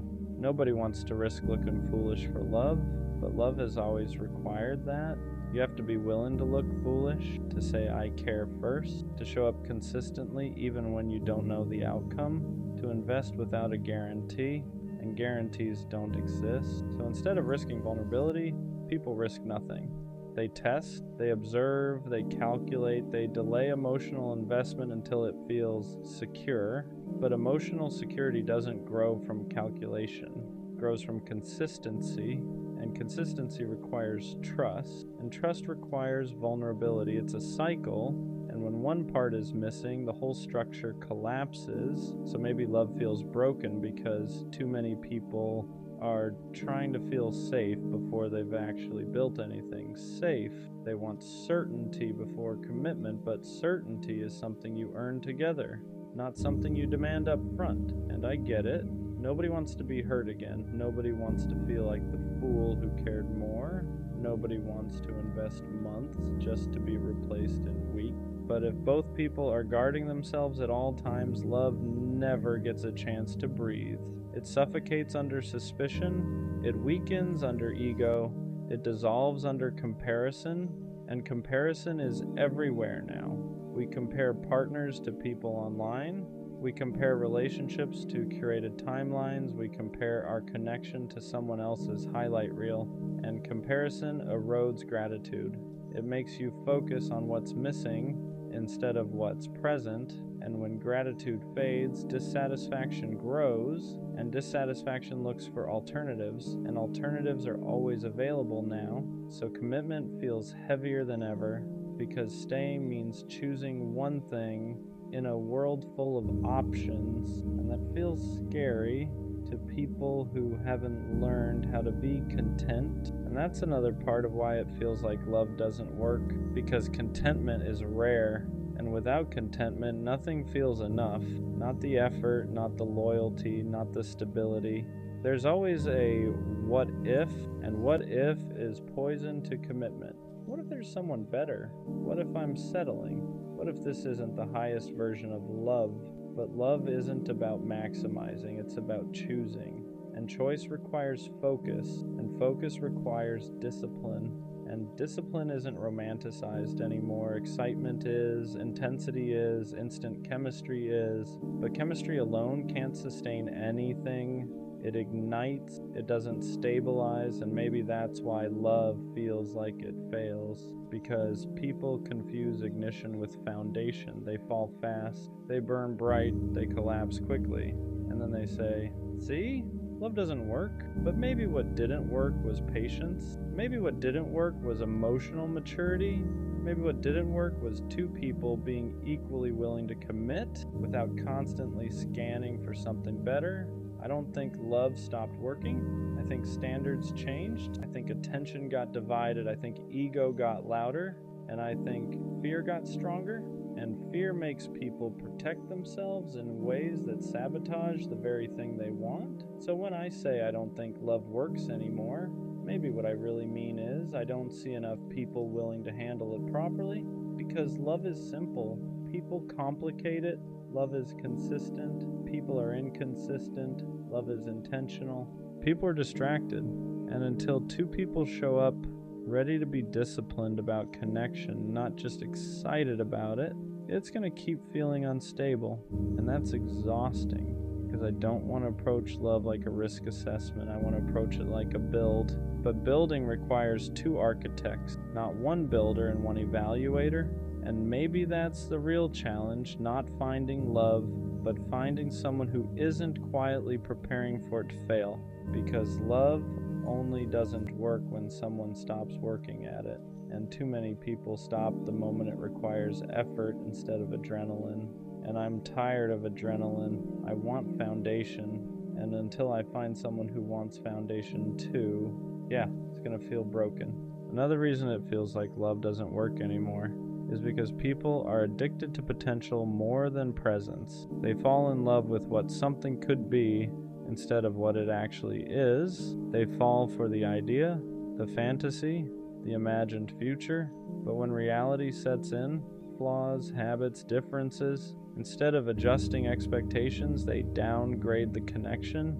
It's like people want perfection in a human body, and humans aren't perfect. So the moment imperfection shows up, doubt follows. She could be better. He could be more. This might not be the best I can get. And that mindset destroys contentment. Because if you're always wondering if something better exists, you'll never water what's in front of you. You'll keep browsing instead of building. And browsing doesn't create depth. It creates comparison. And comparison slowly poisons appreciation. You stop seeing what someone does for you. You focus on what they don't. You stop valuing consistency. You crave excitement, and excitement is unstable. Love isn't built on constant excitement. It's built on reliability, and reliability feels boring if you're addicted to adrenaline. That's the uncomfortable truth. Some people don't want peace. They want chaos that feels passionate. They want intensity that feels cinematic. They want love to look like a movie, dramatic, emotional, unpredictable, but real love is structured, it's routine, it's sometimes quiet, and quiet doesn't trend, quiet doesn't feel thrilling, but quiet is secure. And security is rare in a world that rewards unpredictability. So when someone gives you stability, it feels unfamiliar, and unfamiliar feels uncomfortable, and uncomfortable gets labeled as not right, so they leave, and then they chase something that feels intense again, and that cycle repeats, and every time it collapses, they say, love just doesn't work for me. But maybe it's not love that's failing, maybe it's expectations, maybe it's the craving for perfection, maybe it's the refusal to accept that long-term connection requires compromise and discipline, because compromise doesn't mean settling, it means adjusting, it means understanding that no person will check every box, it means valuing depth over dopamine. And dopamine fades, depth stays, but depth requires maturity. And maturity isn't loud, it's subtle, it's calm, it's secure enough to not constantly question whether something better exists. And that kind of security feels rare right now. It feels like people want love to feel good every second, but no connection feels good every second. There are misunderstandings, bad days, moments of frustration, and if someone expects constant emotional highs, they'll leave the moment it feels neutral. And neutral isn't bad. Neutral is stable, but stability doesn't give you butterflies, it gives you peace, and peace feels unfamiliar in a culture addicted to stimulation. So sometimes it feels like love doesn't work anymore because people don't recognize it. When it's calm, they mistake chaos for chemistry. They mistake unpredictability for passion. They mistake anxiety for attraction, and healthy love doesn't feel anxious. It feels steady, but if someone's nervous system is used to chaos, steady feels boring, and boring feels wrong, so they leave something stable for something intense. And intensity fades, and the cycle repeats, and that repetition creates the illusion that love is broken. But maybe what's broken is the way people define it. Maybe love hasn't changed. Maybe we have. Maybe we expect too much fantasy and not enough responsibility. Maybe we want effortless depth, but depth is never effortless. It's built, maintained, protected, and protection requires discipline, and discipline isn't romanticized anymore. But without it, nothing lasts. Well, maybe love still works, but only for people who understand that it's not supposed to feel like fireworks forever.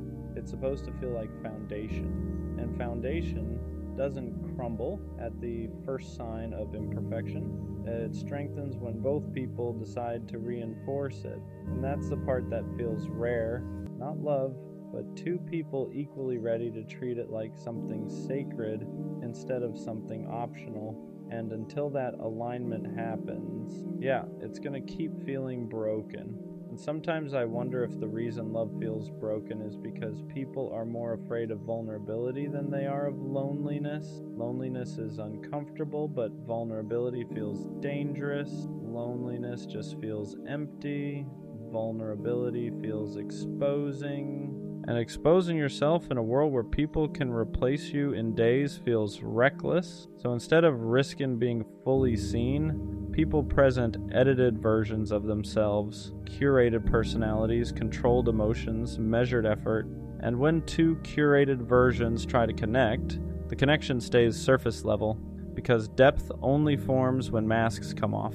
And masks are safer. Masks protect ego. Masks protect pride. Masks protect image, but masks also block intimacy, and intimacy is what makes love feel alive. Without intimacy, you're just sharing space, and shared space isn't the same as shared depth. Maybe love feels broken because nobody wants to be the first one to remove the armor. Nobody wants to be the one who says, "I care," without knowing if it'll be reciprocated. Nobody wants to look foolish, but love has always required risk. And if risk tolerance is low, depth tolerance is low too. And low depth means fragile connection, and fragile connection collapses under normal human imperfection. Then everyone says, "See, it didn't work," but maybe it never had the chance to, because it was protected too heavily. You can't build something strong if both people are guarding themselves more than they're investing. And that guarding energy feels everywhere now. Feels like people are in relationships half committed, half prepared to exit, always scanning, always evaluating, always calculating. And calculation kills spontaneity. It kills surrender. It kills the soft parts of love, because soft parts require trust, and trust requires time. And time requires patience, and patience feels scarce. So people rush into feelings but hesitate into commitment. They want intensity without obligation, connection without responsibility, attention without accountability. And that imbalance makes everything unstable, because love isn't just emotion. It's discipline, it's consistency when things feel normal. It's showing up when excitement fades. And showing up isn't glamorous, but it's powerful. And maybe we forgot that. Maybe we've glamorized beginnings and neglected maintenance. Maybe we've romanticized sparks and ignored structure. And when structure isn't present, collapse feels inevitable. So love starts to feel broken, not because it doesn't exist, but because it isn't being handled with care. And care requires emotional maturity. And emotional maturity isn't common, it's developed, and development requires self-awareness, and self-awareness requires reflection, and reflection requires sitting with discomfort, and a lot of people avoid discomfort at all costs. So instead of reflecting, they replace. Instead of adjusting, they exit.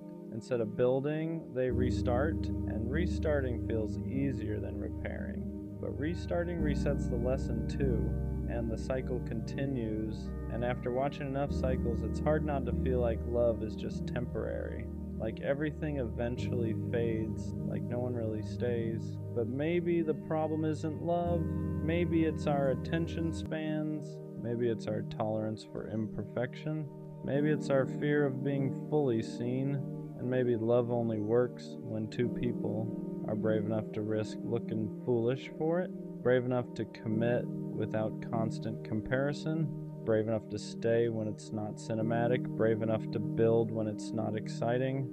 And that kind of bravery feels rare, but rare doesn't mean non-existent, it just means selective. And maybe the reason love feels broken to me is because I've seen too much avoidance and not enough bravery. But that doesn't mean bravery doesn't exist, it just means I haven't experienced it consistently yet. And that's frustrating, but frustration doesn't equal impossibility. It just means the standard is high, and high standards take time to align with. So maybe love isn't broken, maybe it's just misused. And until two people approach it with equal discipline and equal depth, it's going to keep feeling unstable. But I still believe, even if it's quiet belief now, that real love requires courage. And courage isn't loud, it's consistent. And when I find someone consistent enough to stay through discomfort instead of running from it, maybe it won't feel broken anymore. Maybe it'll finally feel built. There's another truth I don't always say out loud. Sometimes when I say I don't think love works anymore, what I really mean is I'm scared to believe in it again. Because believing in it requires hope, and hope is heavy when you've watched things fall apart more than once. It's easier to say love is broken than to admit you're afraid of being hurt again. It's easier to act detached than to admit you still want something real. It's easier to lower expectations than to risk disappointment. But the reason it still frustrates me so much is because I do believe in depth, I believe in loyalty, I believe in consistency, I believe in choosing someone and actually staying. So when I look around and see temporary everywhere, it feels like I'm out of place, like I'm built for something that isn't common anymore. And that can make you feel isolated, because you start wondering if you're unrealistic, if you expect too much, if maybe you're the one who needs to adapt. But adapting to a culture that treats connection lightly feels like losing something essential. And I don't want to lose that. I don't want to become someone who loves halfway. I don't want to become someone who keeps emotional backups. I don't want to become someone who leaves at the first sign of discomfort. But when you keep getting hurt for caring deeply, you start questioning if depth is sustainable. You start questioning if maybe emotional availability is a liability. And that's where it starts to feel broken, because when emotional maturity feels like a disadvantage, something is misaligned. If being honest gets you labeled as too intense, if being consistent gets you labeled as too predictable, if being loyal gets you taken for granted, then it feels like the traits that build love aren't valued anymore, and that's exhausting. Because I don't want to play a game where detachment wins. I don't want to pretend I don't care just to maintain power. I don't want to approach relationships strategically. I want to approach them intentionally. And intentional love requires two people who are equally committed to depth, not one person building and one person browsing, not one person healing and one person distracting, not one person fighting and one person evaluating, two people building together. And maybe that's why it feels broken, because alignment like that feels rare, not because it doesn't exist, but because it requires both people to be self-aware enough to recognize what they're building. And self-awareness takes work, and not everyone does the work. But here's something I'm slowly realizing. Just because I haven't experienced that alignment consistently doesn't mean it doesn't exist. It just means I haven't found someone operating at the same emotional frequency yet.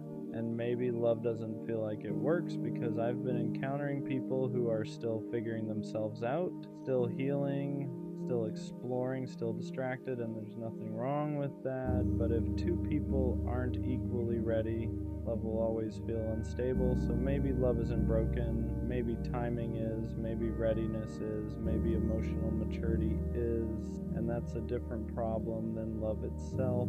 Because love, real love, still requires the same ingredients it always has: trust, patience, consistency, effort, communication, choice. Those haven't changed. What's changed is how many people are willing to commit to them long term.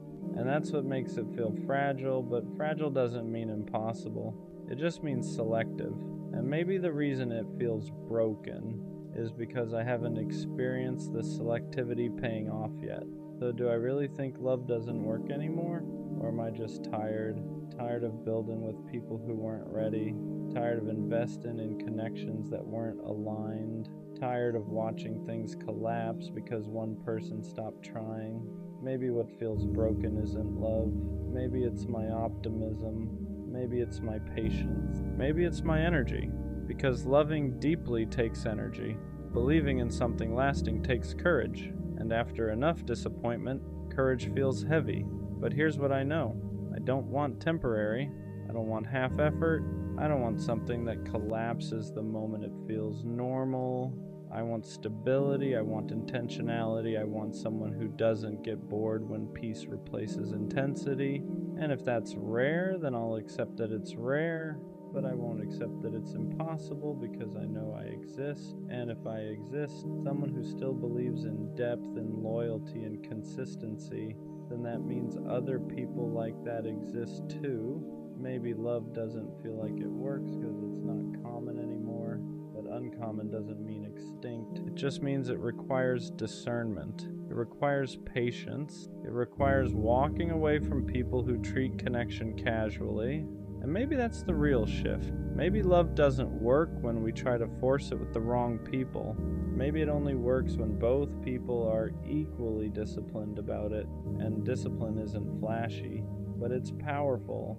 So maybe love isn't broken. Maybe it's just rare enough that you have to be selective about who you build it with. And until that alignment shows up, it's going to feel unstable. But I refuse to become cold just because it's hard. I refuse to downgrade my depth just because others operate shallow. And one day, when two people who both believe in building, not browsing, meet each other, love won't feel broken. It'll feel intentional. And intentional love, that still works. There's a point where saying love doesn't work anymore becomes less about love and more about self-protection. Because if I convince myself it's broken, then I don't have to risk it again. If I label it dysfunctional, I don't have to open up. If I tell myself everyone leaves, then no one can surprise me when they do. It becomes armor. And armor feels safer than hope. Hope requires vulnerability. Hope requires believing someone will show up differently than the last person did. Hope requires trusting that the next connection won't collapse the same way the others did.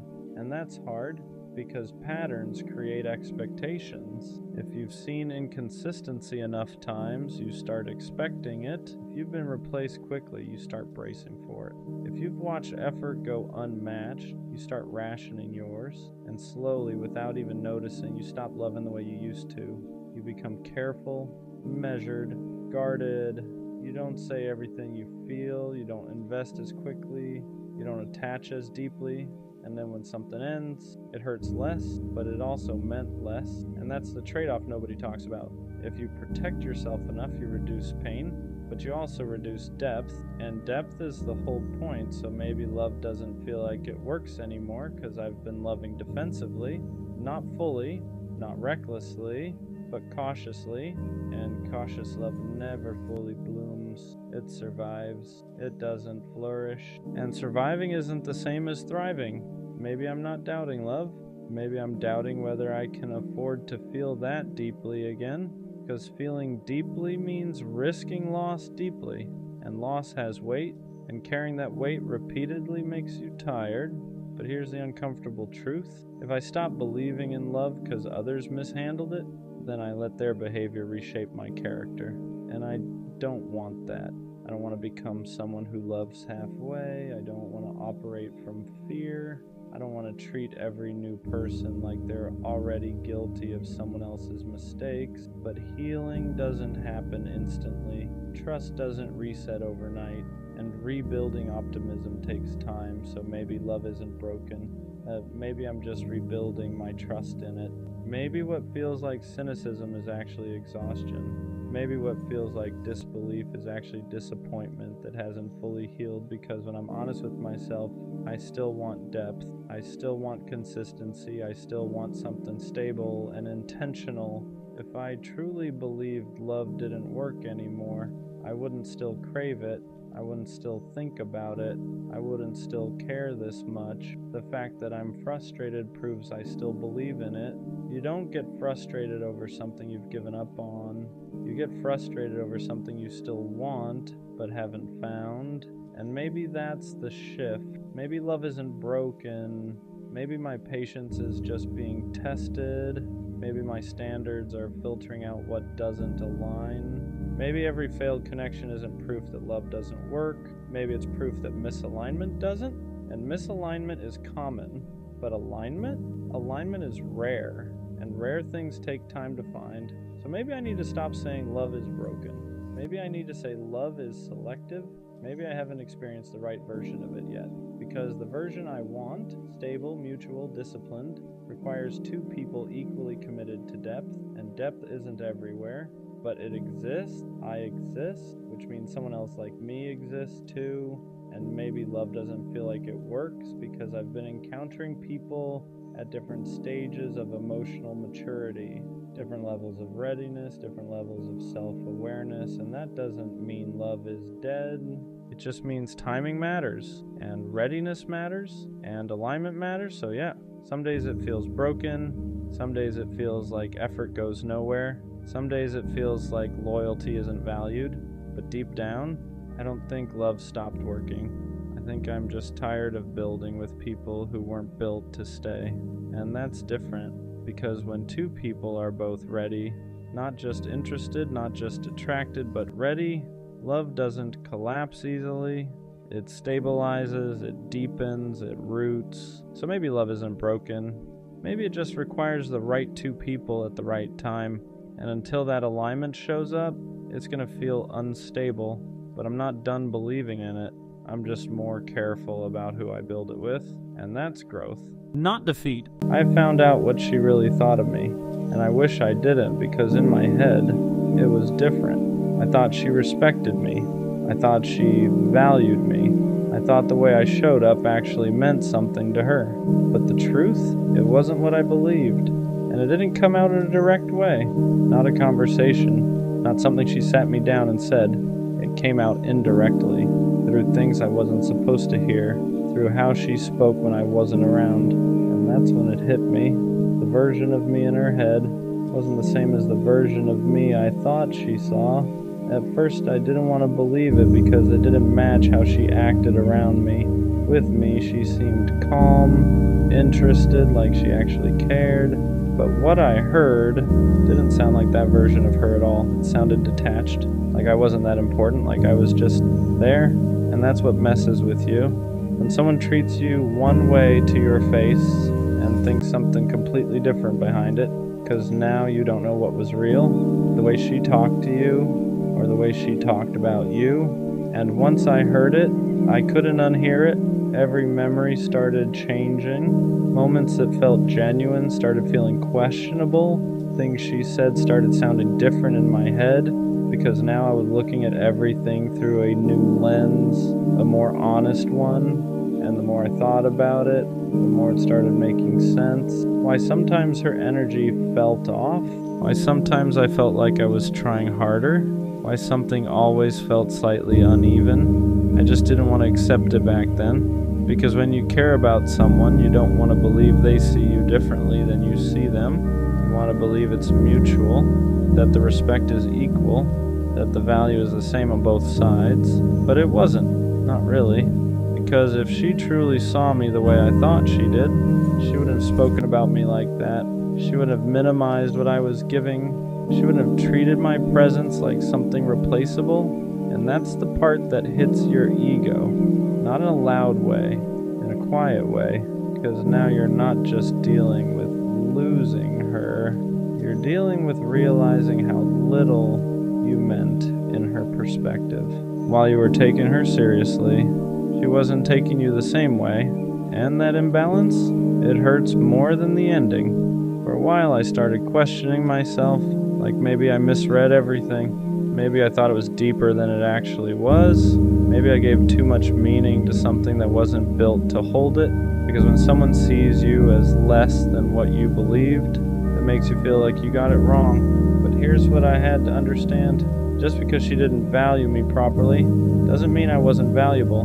The problem wasn't who I was, it was how she saw me. And you can't control that. You can show up right, you can be real, you can be consistent, but if someone already has a limited view of you, they're going to treat you based on that, no matter how you show up. And that's why nothing I did changed it, because the issue wasn't effort, it was perception. Once I understood that, the pain started shifting, because now it wasn't about trying to prove something to her anymore, it was about realizing I was giving energy to someone who didn't even see it properly. And that's a different kind of clarity, because it makes you stop chasing, stop explaining, stop trying to be understood by someone who already decided how they see you. And honestly, I'm glad I found out, even though it hurt, because I would have kept going, thinking it was deeper than it actually was, thinking she valued me the way I valued her, and that would have kept me stuck. But the truth, even when it's uncomfortable, it frees you. So yeah, then I found out what she really thought of me, and it wasn't what I expected, but now I see it clearly. The right person doesn't make you question your value. They don't talk about you like you're nothing. They don't treat you like you're replaceable. They see you fully, clearly, and they move accordingly. So I'm not mad at what I found out. I'm just glad I didn't stay blind to it, because now I know one thing for sure. I'd rather know the truth than keep believing something that was never real. I've been thinking about something lately. There's a difference between being loved and being convenient, and sometimes I can't tell which one I am. Because you say you love me, you act like you care, you stay, but staying isn't the same as investing. You can stay in someone's life because they're easy, because they're understanding, because they don't cause too many problems, because they don't threaten your comfort. That doesn't automatically mean you love them deeply. And that's where my mind starts wandering. If I stopped being easy, if I stopped being patient, if I stopped adjusting when you're distant, if I stopped giving you the benefit of the doubt every time something feels off, would you still love me the same? Or would things start feeling heavier to you? Because I love in a way that's active. I think about you when you're not around. I consider how my actions affect you. I replay conversations to make sure I didn't hurt you unintentionally. I check in even when I'm tired. And I don't do that to be praised. I do that because I care, so when I don't feel that same level of intentionality back, it doesn't make me angry. It makes me unsure. Because love shouldn't feel like something one person maintains. It shouldn't feel like if I stopped trying, everything would slowly collapse. Sometimes I wonder if you love the way I show up for you, but not the actual weight of loving me back. Because loving me means consistency. It means emotional awareness. It means showing up even when you're stressed. It means reassuring without being asked 5 times. And I don't know if you're loving me or just enjoying how I love you. And that difference matters more than people think. Because I don't want to be someone's peace if I'm not also their priority. I don't want to be someone's stability if I'm not also deeply valued. I don't want to be easy to keep just because I'm hard to lose. I want to feel chosen loudly enough that I don't question it silently. And lately, I've been questioning it. I think what makes this question uncomfortable is that nothing is technically wrong. You're not cruel, you're not distant all the time, you're not openly careless. But love isn't just about what someone isn't doing. It's about what they are doing consistently. And sometimes I feel like I'm filling in emotional gaps you don't even notice are there. When I feel tension, I address it. When I sense distance, I close it. When communication weakens, I strengthen it. But when I pull back slightly, even a little, I can feel the difference immediately, and that tells me something. Because if the connection shifts the moment I stop overcompensating, then maybe I've been holding more weight than I realized. And that's exhausting. Not physically, emotionally. Because loving someone deeply while wondering if they love you with the same intentionality creates a quiet insecurity you don't talk about out loud. You start asking yourself subtle questions. If I didn't initiate, would they? If I didn't reassure, would they?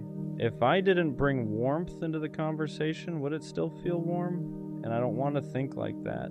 I don't want to calculate effort. I don't want to measure energy. But imbalance forces you to notice patterns, and patterns don't lie. There's also a difference between being wanted and being valued. Wanted is temporary, wanted is emotional in the moment, valued is consistent. Valued means you're considered in decisions, valued means your feelings are handled carefully, valued means someone protects the connection even when things feel stable. Sometimes I feel wanted, but I don't always feel protected. And protection doesn't mean control, it means awareness. It means someone thinking, I don't want to lose this, so I'll handle it with care. I want to feel like that. I don't want to be someone you assume will always stay. I want to be someone you actively choose to keep, because there's a dangerous comfort in knowing someone is loyal. It can make you relax too much, it can make you stop trying as hard. Can make you think effort isn't urgent anymore. But love without continued effort slowly turns into maintenance, and maintenance feels transactional. I don't want to be loved because I'm stable. I don't want to be loved because I'm understanding. I don't want to be loved because I don't make things difficult. I want to be loved because I matter, because my presence is important to you, because losing me would actually affect you, not just inconvenience you. And if I ever have to question that for too long, then something isn't landing the way love should. Because when you're deeply loved, you don't feel like you're the only one holding the emotional glue together. You feel supported, you feel met, you feel secure enough to stop asking whether you're too much. And until I feel that consistently, not just in moments, not just after I express doubt, that question will keep circling in my mind. Do you love me? Or do you just like having me around? There's something I haven't said out loud. I think I'm afraid of being loved comfortably. Not passionately, not intentionally, comfortably. Comfortable love is quiet. It assumes I'll always be there. It stops checking as much. It stops pursuing as much. It stops protecting the connection as carefully. And it doesn't look toxic. It just slowly feels less alive, less intentional. Because in the beginning, you pay attention to everything. You notice small mood changes, you ask deeper questions, you show up with energy. But once things feel secure, once I've proven I'm loyal, once you feel like I'm not going anywhere, do you still put in that same care? Or do you relax into the assumption that I'll always adjust? Because here's the truth, I do adjust. I understand when you're tired, I understand when you're stressed, I understand when you need space, but understanding shouldn't mean I absorb everything. It shouldn't mean I silently carry the emotional difference. And sometimes I feel like I do. Sometimes I feel like I love you in ways that require awareness, and you love me in ways that require comfort. There's a difference. Awareness asks, how does this affect them? Comfort asks, they'll understand. And I always do. But at what cost? Because when you're the emotionally steady one, the patient one, the consistent one, people forget you still need reassurance too. They forget you still need to feel chosen. They forget that even the calmest person can start questioning things if effort shifts. And I've felt shifts, not dramatic ones, small ones, less curiosity, less intentional communication, less urgency to fix small disconnects. And when small disconnects aren't addressed, they grow, not into explosions, into distance. And distance is quiet, it doesn't scream, it settles, it makes you feel slightly alone even when someone is right there. That's the part that scares me, not losing you. Feeling alone while still having you. Because if I'm going to love someone deeply, I don't want to feel like I'm maintaining it by myself. I don't want to feel like my emotional awareness is what keeps us stable. I want to feel met.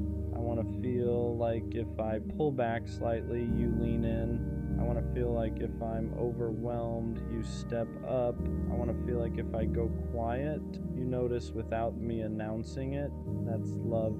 Not just staying, not just saying it, but actively participating in it. And until I feel that consistently, not just when I bring it up, not just after conflict, not just when I look distant, that question will sit with me. Are you loving me deeply, or just loving the fact that I make things easy? I think the hardest truth I'm slowly accepting is this: if I have to constantly question the depth of your love, then something about it doesn't feel secure. And love without security becomes anxiety. Not loud anxiety, quiet anxiety. The kind where I replay conversations in my head, the kind where I overanalyze tone, the kind where I wonder if I'm asking for too much just because I want consistency. And I don't want to be that version of myself. I don't want to love guarded. I don't want to measure how much I give. I don't want to calculate who initiates more. I don't want to mentally track effort just to reassure myself that things are balanced, because love shouldn't feel like an equation. It shouldn't feel like if I relax, everything will slowly fall apart. It should feel shared, protected from both sides, maintained by both people. There's a difference between being loved and being relied on. Being relied on means you're useful. Being loved means you're valued. Being relied on means you bring stability. Being loved means someone protects your emotional stability too. Being relied on feels good at first. It feels important, but over time, if it's not matched with intentional care, it starts to feel heavy, because I don't want to be the emotional backbone of something without feeling emotionally supported myself. And here's the part that really matters. If I stopped being the easy one, if I stopped being the understanding one, if I stopped smoothing over tension before it grows, if I stopped filling emotional gaps without mentioning them, would you step up? Would you fight for it the same way? Would you lean in instead of leaning back? Or would things slowly drift because I'm no longer overcompensating? That question tells me everything, because real love doesn't depend on one person's emotional maturity to survive. Real love meets you halfway. It notices your silence. It responds to your distance with concern, not ego. It protects your heart even when you're not actively asking for protection. And I don't want dramatic love. I don't want obsessive love. I don't want love that feels like chaos. I want love that feels intentional. I want to feel chosen without begging for it. I want to feel prioritized without competing for it. I want to feel secure without constantly seeking proof. Because if you truly love me deeply, I won't feel like I'm guessing. I won't feel like I'm trying to convince myself. I won't feel like I'm the one holding the emotional glue together. I'll feel it in your consistency, in your effort after comfort sets in your willingness to maintain what we have instead of assuming it will maintain itself.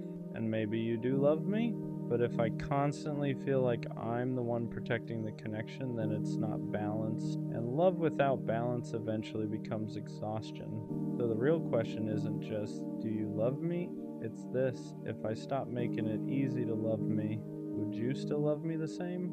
Or have I just been convenient all along? There's something about half-secure love that changes you slowly, not overnight, not dramatically, but quietly. You stop asking for reassurance because you don't want to seem needy. You stop bringing up small things because you don't want to create tension. You start telling yourself it's not that serious, even when it is. And little by little, you become smaller inside the relationship, not because you're weak, because you're trying to protect it. But protection shouldn't only come from one side. I shouldn't feel like I'm constantly managing the emotional temperature. I shouldn't feel like I'm the one making sure things don't drift, because when you love someone deeply, you don't just assume they'll stay. You actively maintain the connection. You don't just rely on their loyalty. You honor it. And sometimes I wonder if you've gotten used to me, used to my patience, used to my consistency, used to the fact that I rarely overreact. And being used to is dangerous because comfort without effort turns into complacency, and complacency slowly turns into distance. And distance is what makes someone start asking questions they never wanted to ask. I don't need to be chased every day, but I do need to feel chosen every day. There's a difference. Chasing is about excitement. Choosing is about intention. Choosing means you still show effort after the honeymoon phase fades. Choosing means you still check in emotionally even when nothing is wrong. Choosing means you don't let comfort replace care. And that's what I crave. Not intensity, not drama, not chaos disguised as passion. I want steady love, the kind where I don't have to analyze tone, the kind where I don't feel like I'm overthinking every small shift, the kind where my nervous system isn't constantly scanning for changes. Because when love feels secure, your body relaxes. You don't brace for distance. You don't anticipate inconsistency. You don't question whether you matter that day. And lately I've caught myself bracing. That's what scares me. I've realized something about myself. When I start questioning whether I'm loved, I don't get loud. I get quiet. I observe more. I speak less. I test nothing, but I notice everything. I notice if you initiate. I notice if you reassure without being prompted. I notice if your effort stays steady or fluctuates. And if it fluctuates too much, I don't argue.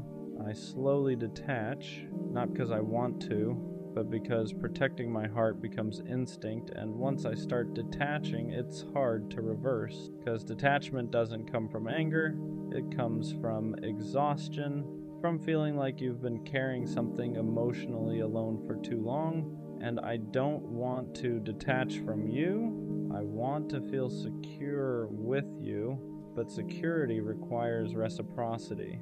I think what hurts most is the possibility that you love me in your own way, but not in the way I need. And love isn't just about what you feel internally, it's about how it translates externally.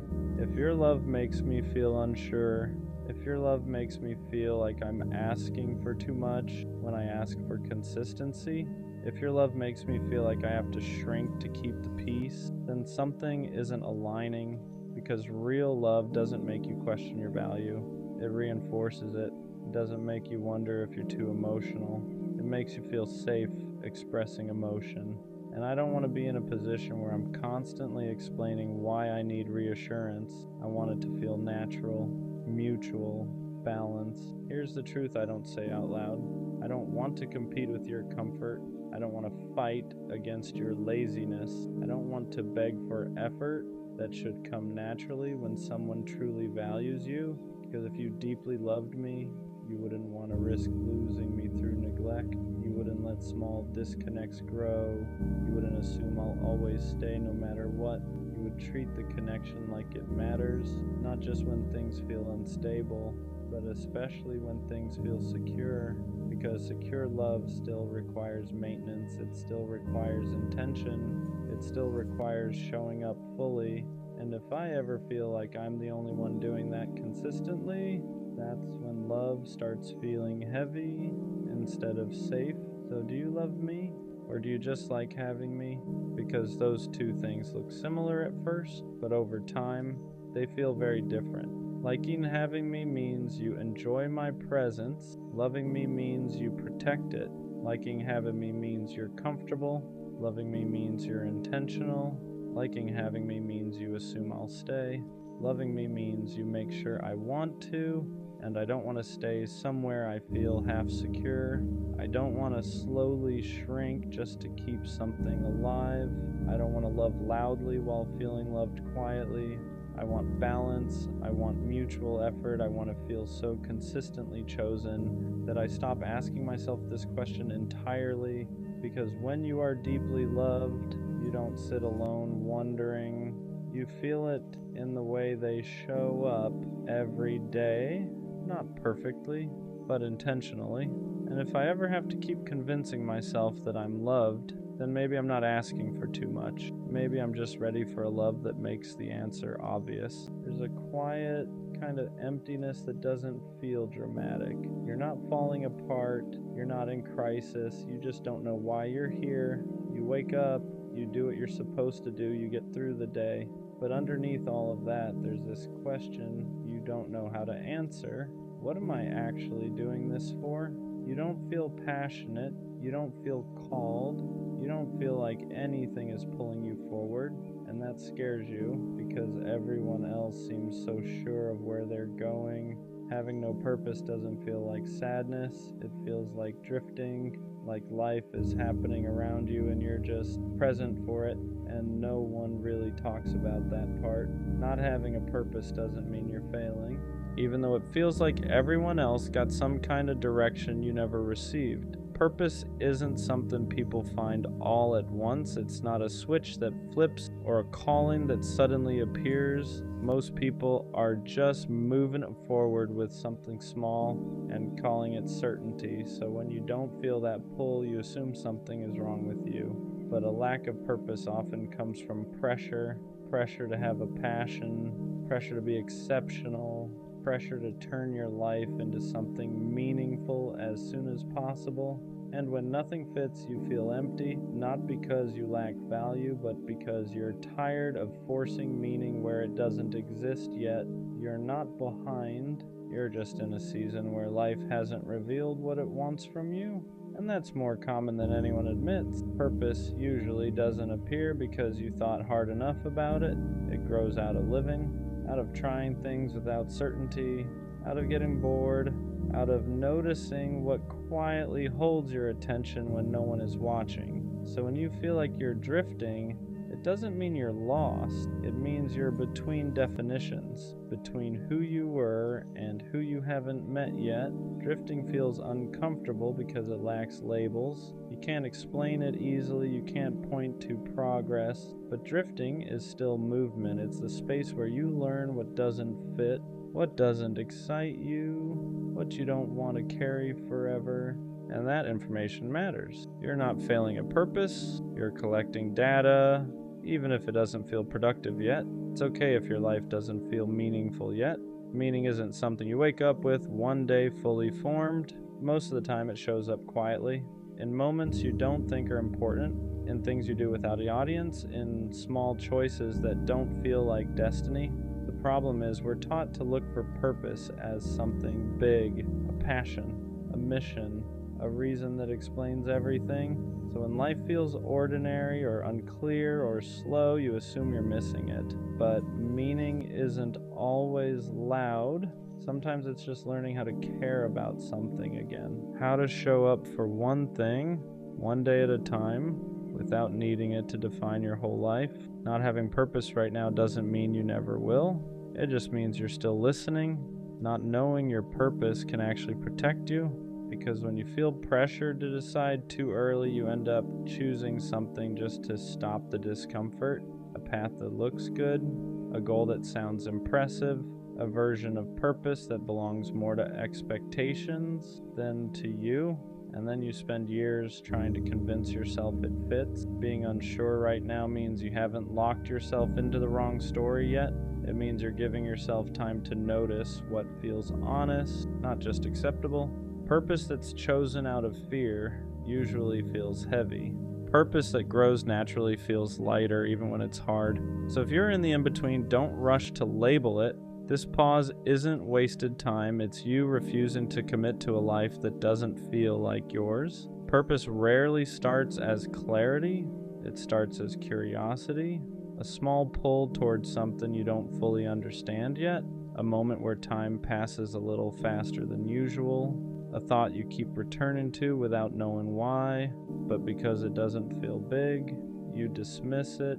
You tell yourself it doesn't count, that it's not serious enough, that it won't lead anywhere. So you wait for certainty instead of following interest, and the waiting feels like emptiness, but purpose isn't found by deciding your whole life at once. It's found by paying attention to what makes you feel slightly more alive than before. You don't need a 5-year plan. You don't need a calling. You just need one small thing that feels honest enough to try. Purpose grows from movement, not answers. Comparing your life to other people's purpose is what makes the emptiness heavier. You see people who seem sure, driven, certain, and you assume they know something you don't. but what you're seeing is confidence, not certainty. Most people choose a direction and grow into it later.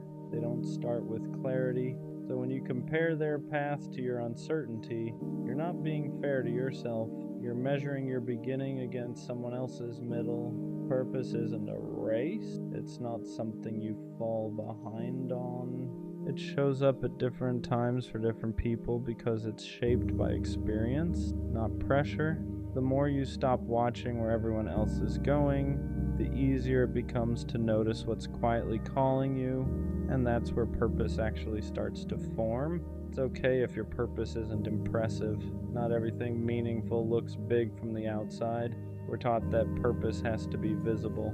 A career, a mission, something people can point to and admire.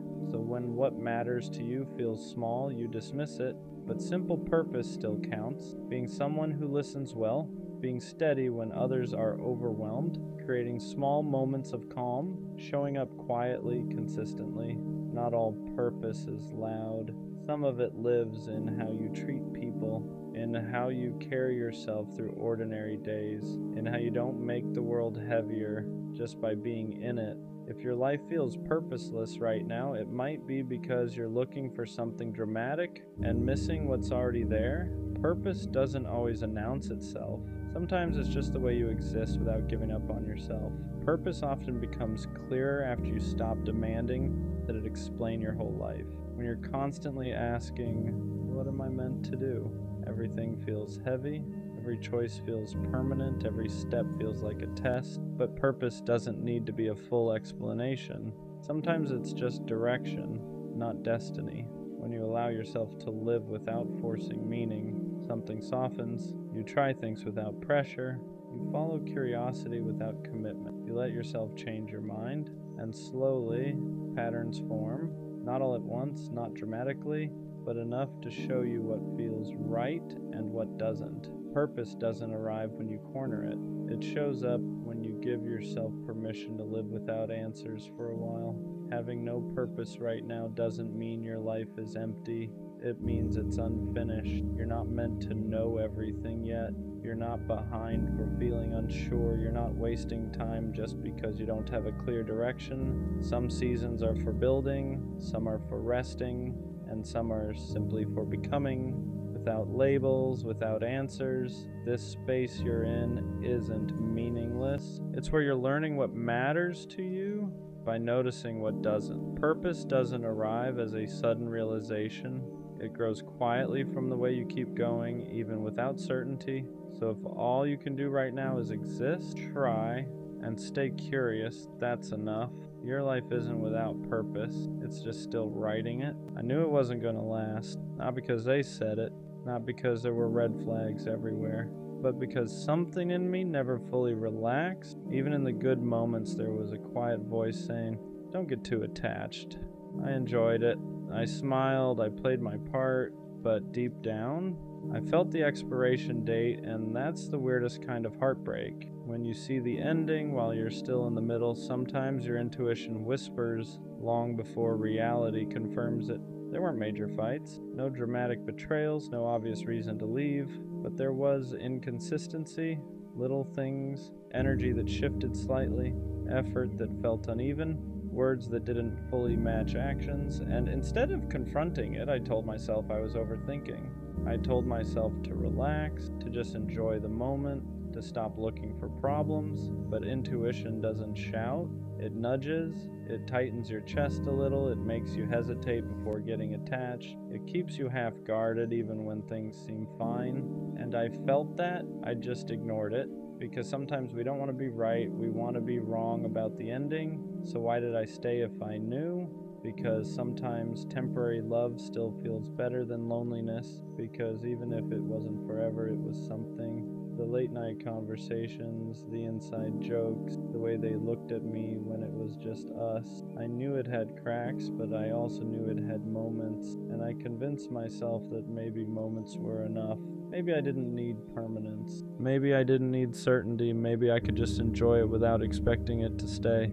but that's the lie we tell ourselves. You can't emotionally invest and pretend you won't feel it when it ends. I stayed because I hoped my intuition would be wrong. I stayed because I liked them, because I wanted it to work, because walking away early felt dramatic, but sometimes staying longer just makes the goodbye heavier. There's a difference between anxiety and intuition. Anxiety is loud, it spirals, it imagines worst-case scenarios, it creates problems that don't exist yet. Intuition is quiet, it doesn't panic, it doesn't overreact, it just knows. And what I felt wasn't panic, it wasn't jealousy, it wasn't insecurity. It was a steady awareness that something wasn't aligned. I didn't feel chosen, I didn't feel secure, I didn't feel like we were building. I felt like we were passing time, and that's how you know. When the connection feels temporary, even while it's happening. Anxiety asks, what if they leave? Intuition says, they're not fully here. And deep down I knew which one it was. Knowing it won't last doesn't make it hurt less. That's the part nobody tells you. You'd think being mentally prepared would soften the blow. It doesn't, because even if your mind saw the ending, your heart still participated. You still laughed, still opened up, still imagined what if.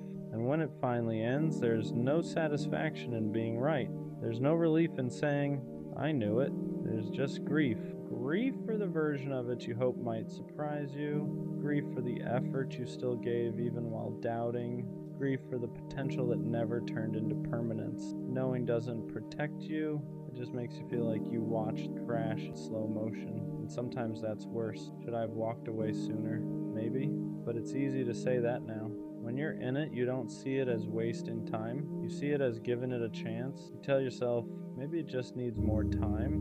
Maybe they're just figuring things out. Maybe I'm overthinking. Because walking away early feels extreme. It feels impatient.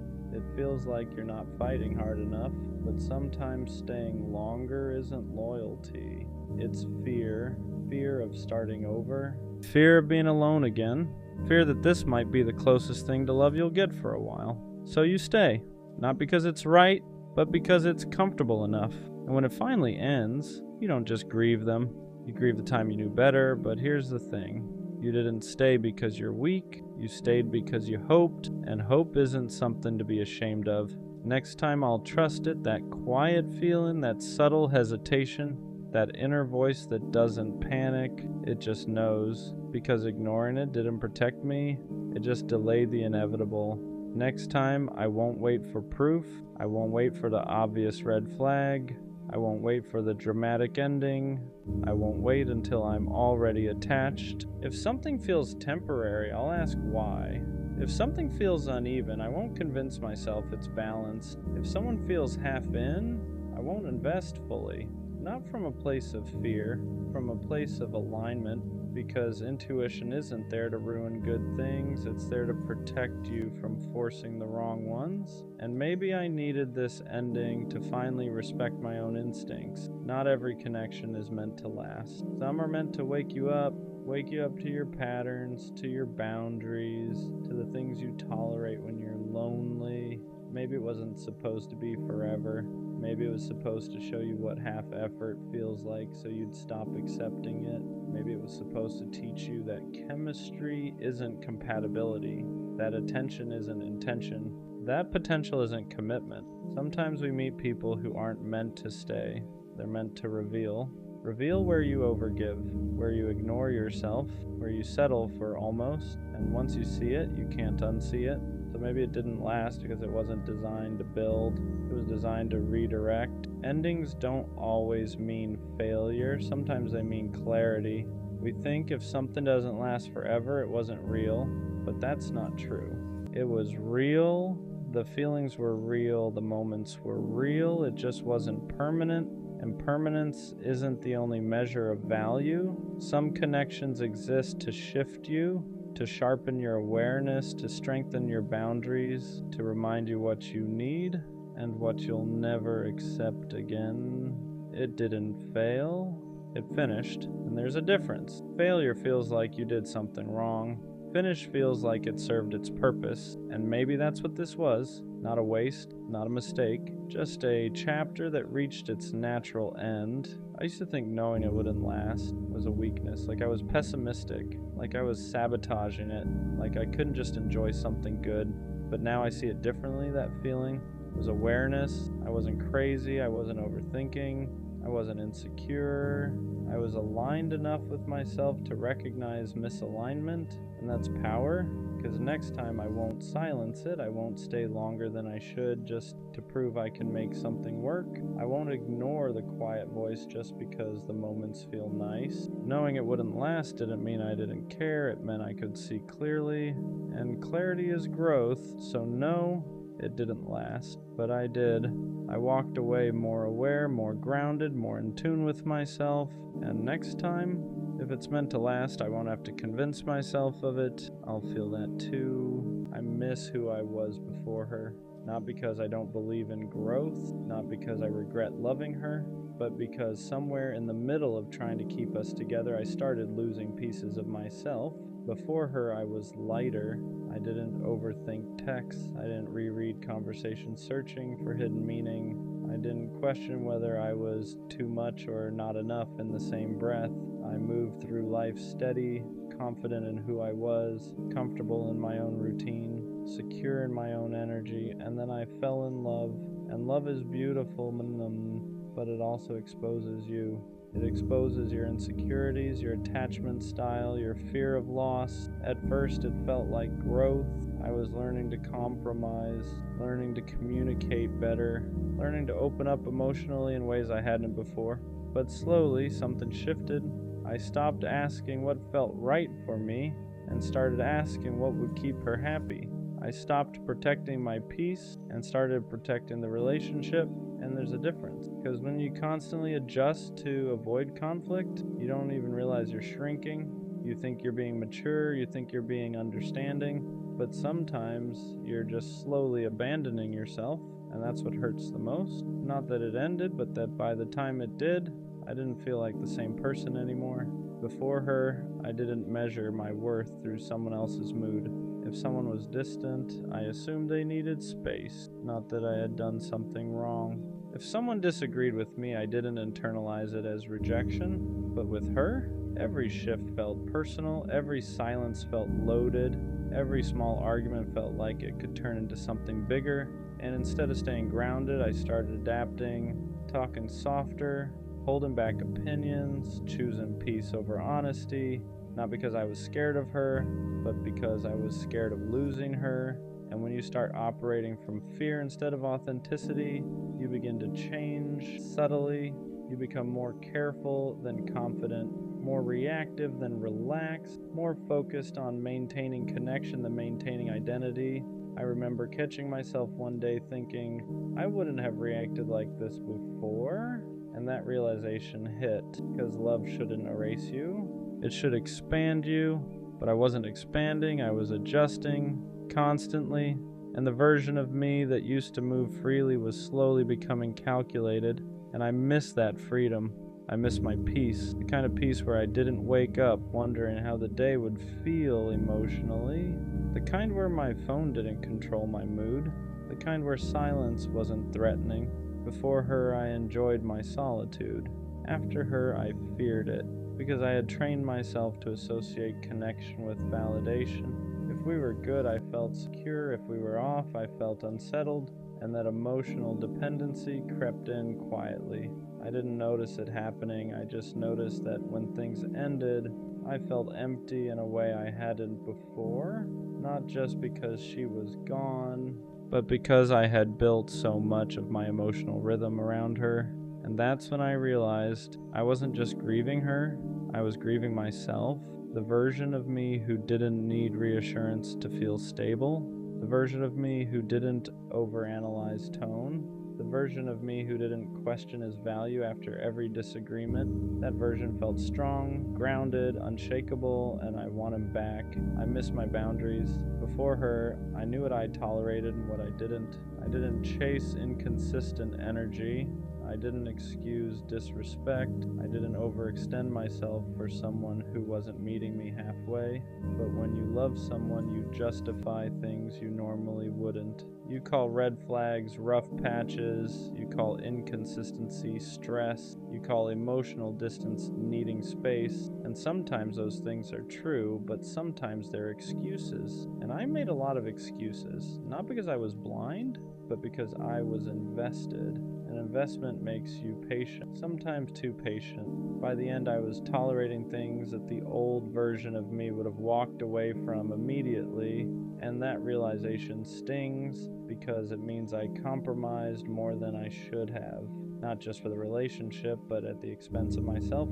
The hardest part about missing who I was before her is admitting that I participated in my own transformation. She didn't force me to shrink. I chose to overextend. I chose to overcompensate. I chose to prioritize us over me every time there was tension. And that's a hard truth to sit with, because it would be easier to blame her entirely, but growth doesn't come from blame. It comes from ownership. I let love make me forget myself. And now that it's over, I have to rebuild the parts I neglected, not because loving her was wrong, but because losing myself in the process was. I miss my clarity. Before her, I didn't romanticize potential. If something felt off, I trusted it.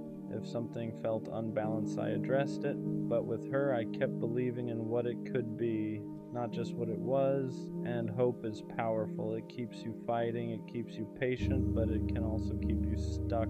I held on to the version of us that existed in the beginning. The laughter, the effort, the mutual excitement, and I ignored the gradual shift because I didn't want to accept it, and that's when I stopped being objective. I became attached to the idea of us more than the reality of us, and that's not who I used to be. I miss how secure I felt alone. Before her, I enjoyed my independence, my routine, my hobbies, my friendships. I didn't need constant validation. I didn't need constant reassurance. But somewhere along the way, my world started revolving around her schedule, her availability, her emotional state, and I lost balance. When you give someone that much influence over your emotional state, you hand them power without realizing it. And when they leave, you feel powerless, not because you're weak, but because you attach too much of your stability to their presence, and I don't want that again. I want interdependence, not dependency. I don't regret loving her, but I regret abandoning myself while doing it. There's a difference. Love should complement you, not consume you. It should challenge you to grow, not pressure you to shrink. And I see now that the old version of me wasn't naive. He was grounded. He trusted himself. He walked away from imbalance without hesitation. And somewhere in trying to prove I could make it work, I stopped trusting my instincts. That's the part I want back, not the detachment. The discernment, maybe missing who I was before her, is actually part of becoming better than that version. Because now I see my patterns. I see how easily I overextend when I care. I see how quickly I prioritize someone else's comfort over my own. And awareness is powerful. The old me was confident, but this version, he's wiser. He knows how quickly identity can blur inside love. He knows how subtle self-abandonment can be. And next time he won't lose himself trying to hold something together. I miss who I was before her, but maybe I'm not supposed to go back. Maybe I'm supposed to rebuild, stronger, more self-aware, more balanced. I don't want the version of me who never loved deeply. I want the version who loves deeply without disappearing, who commits without compromising identity, who stays loyal without neglecting himself. She changed me, but she didn't ruin me. If anything, she exposed where I needed boundaries, where I needed balance, where I needed to remember who I am outside of a relationship, and I will get back to that version, not the one before her, the one after her, but wiser, stronger, and impossible to lose again. I really did love her, not just in the beginning, not just when it was easy. I loved her in the quiet moments, in the normal days, in the in-between. I loved the way she thought, the way she explained things, the way she cared too deeply sometimes. And that's what makes this harder. because it would be easier if I didn't love her, if it was fake, if it was surface level, if it was just attachment, but it wasn't. I loved her, and somehow that still wasn't enough. Love and compatibility aren't always the same thing. That's the part nobody prepares you for. You can love someone deeply and still not align long term. I loved her heart, her mind, her energy, but we handled conflict differently. We needed reassurance differently. We showed up differently under pressure. And love doesn't erase that. Doesn't magically fix timing issues, communication gaps, emotional readiness. You can love someone and still slowly grow apart. You can love someone and still realize you're not building in the same direction. And that doesn't make the love fake, it just makes it human. Loving someone doesn't automatically mean you knew how to love them properly, and that's a hard truth. I loved her the best way I knew how, but sometimes the best I knew wasn't what she needed. She needed reassurance. I gave independence. She needed consistency. I gave effort in waves. She needed clarity. I gave feelings, but not always direction. And that doesn't mean I didn't care. It just means love without emotional maturity can still fall short. I thought loving her was enough, but love isn't just what you feel, it's what you show, what you maintain, what you're disciplined enough to protect. And sometimes you realize you loved someone deeply, but you hadn't learned yet how to love them well. Regret hits different when you know you tried, because it's not like I didn't care. I showed up, I put in effort, I stayed longer than I had before. But effort in the wrong areas doesn't always translate. I tried to fix problems instead of understanding them. I tried to be strong instead of being vulnerable. I tried to prove I loved her instead of learning how she needed to feel it. And that's the painful part. Knowing you weren't careless, just unaware. Regret isn't always about not loving someone. Sometimes it's about realizing you could have loved them better, and by the time you understand that, it's already over. You don't always realize someone's full value while they're still there. Sometimes you notice it in their absence, in the silence where their voice used to be, in the space where their presence felt normal, in the little things no one else does quite the same. The way she checked on me without making it obvious, the way she remembered details I forgot I even shared, the way she stayed patient when I was difficult. When you're used to someone loving you, you can mistake it for something ordinary, but once it's gone, you see how intentional it was. She wasn't too much, she wasn't overthinking, she wasn't needy, she was invested. And I didn't fully understand how rare that was until I felt the difference. Missing someone doesn't automatically mean you should go back. That's the confusing part. Because loneliness can sound like love. Silence can romanticize memories. Distance can soften the hard parts. I miss her laugh, her presence, the way she cared. But I also have to remember why it ended. The miscommunication, the emotional gaps, the moments we both felt unseen. Love alone isn't always enough to rebuild something, because going back requires more than feelings. It requires change, growth, accountability, consistency you didn't have before. And if I can't honestly say, I've grown into someone who can love her better, then missing her isn't a reason to reopen the door. Sometimes you can love someone deeply and still let them go with respect. Loving her changed me, not in a dramatic way, in a quiet, permanent way. She made me more aware, more reflective, more honest with myself.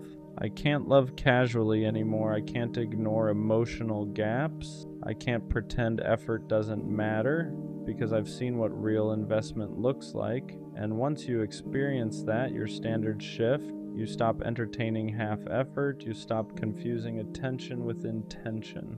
You stop thinking bare minimum is enough. She didn't just teach me how to love. She showed me how I need to be loved. And even though it didn't last, it wasn't meaningless. Some people aren't meant to stay forever. They're meant to upgrade you. Loving her set a new standard. And that's something I can't undo. I can't go back to surface level conversations. I can't go back to inconsistent effort. I can't go back to love that feels half present, because I've felt what depth feels like. I've felt what it's like to be understood without over-explaining, to be cared for without asking twice, to be chosen without confusion. And once you experience that, you can't pretend it doesn't matter. It ruined average for me. Not in a bitter way, in a mature way. Now I know what intentional love looks like. Now I know what emotional safety feels like. Now I know what real effort is, and I won't lower that standard just because I miss her. Loving her made me more careful, but not closed off, more intentional. I don't rush feelings anymore. I don't say I love you just because it feels right in the moment. I don't assume connection automatically means compatibility. I pay attention now to effort, to consistency, to whether we're building or just vibing. Because when you've loved someone deeply and lost them, you understand the weight of it. Love isn't casual to me anymore. It's responsibility, it's discipline. It's showing up even when it's inconvenient. And maybe that's the real proof that I loved her. She didn't make me bitter, she made me intentional. Was loving her worth it? Even though it ended? Yeah. Because not all love is meant to last forever. Some love is meant to teach you who you are, who you're not, who you're becoming. I loved her, and even though we didn't make it, that love wasn't wasted. It showed me my gaps. It exposed my immaturity. It forced me to grow. It raised my standards. It deepened my emotional awareness. It changed how I show up now, and that matters, because one day when I love someone again, I'll love clearer, stronger, more consistently, not because I forgot her, but because loving her made me better. So yeah, it hurt, it ended, but I really did love her, and that will always mean something. I stayed loyal. That's the part that messes with me the most. Not because I regret it, but because I know I was real the whole time. I didn't switch up. I didn't look for other options. I didn't keep backups just in case. When I said I was with her, I meant it. Even when things fell off, even when her energy started changing, even when I had moments where I could have pulled back and protected myself, I didn't. Because in my head, loyalty wasn't something you give only when it's easy. It's something you keep, especially when it's not. So I stayed consistent, I stayed patient, I stayed solid in a situation that slowly stopped being solid back. And the crazy part is, while I was staying loyal, she wasn't. The part that's hard to explain is how I stayed the same, even when everything around me started changing.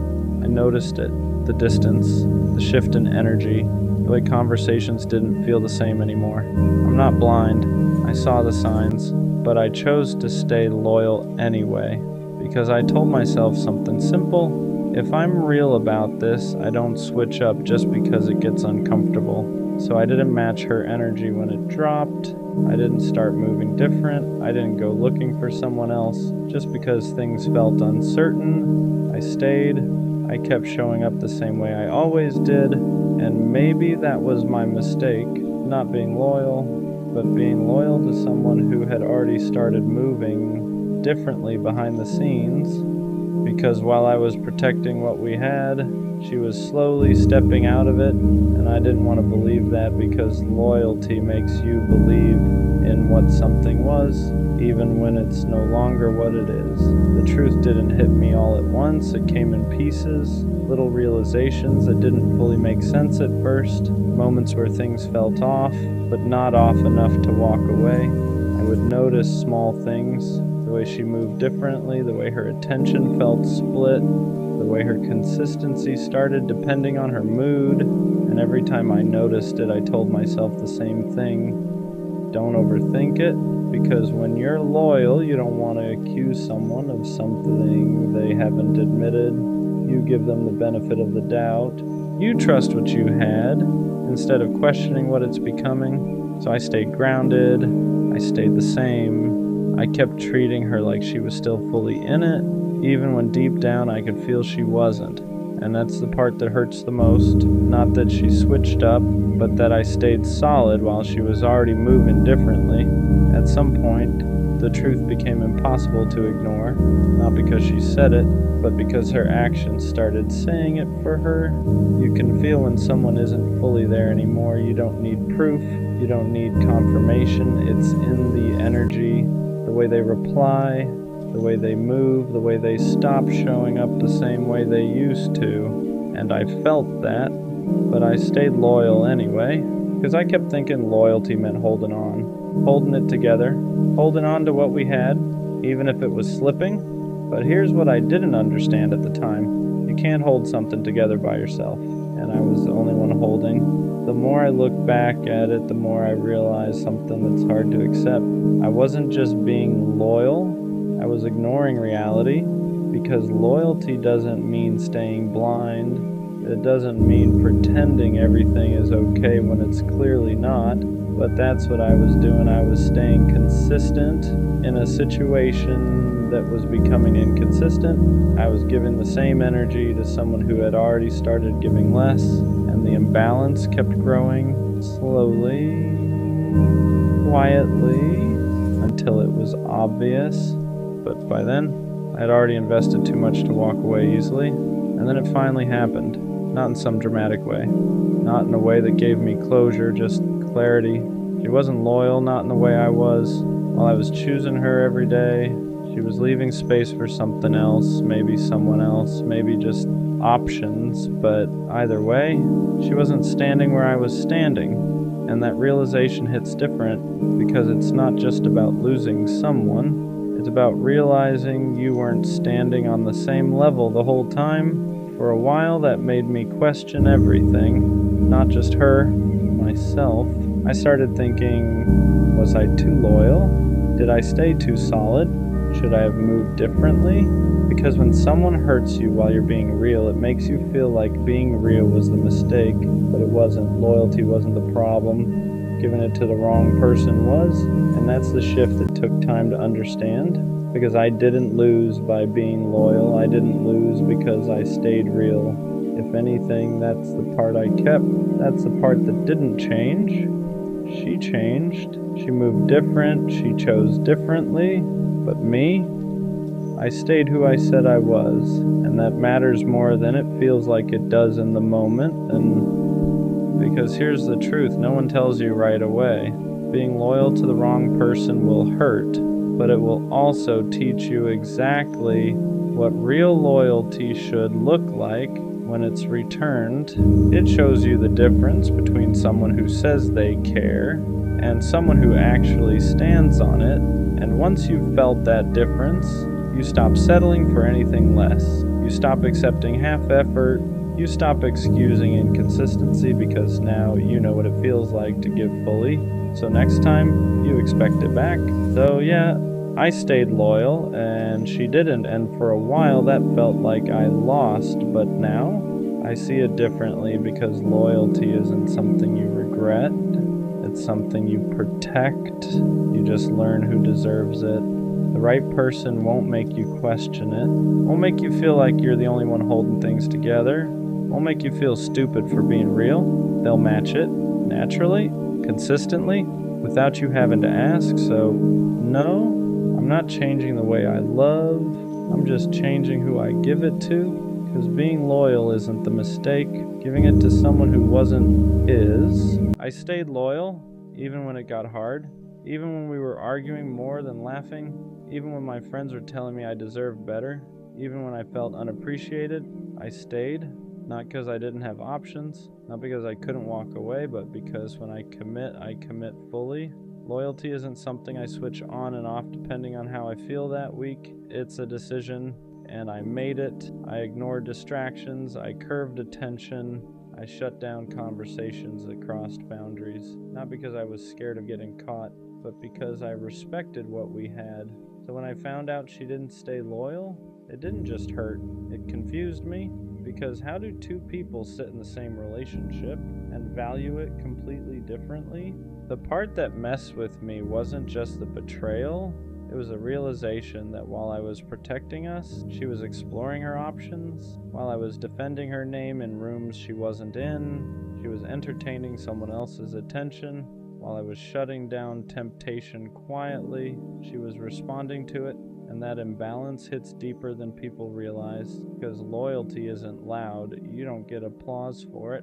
No one congratulates you for not cheating. It's invisible, it's internal, it's discipline. So when you find out the person you were loyal to didn't have that same discipline, it makes you feel stupid for being solid, like you overinvested, like you believed in something that wasn't mutual. I started replaying everything, playing, was she distant because she was already talking to someone else? Were those late replies really just being busy?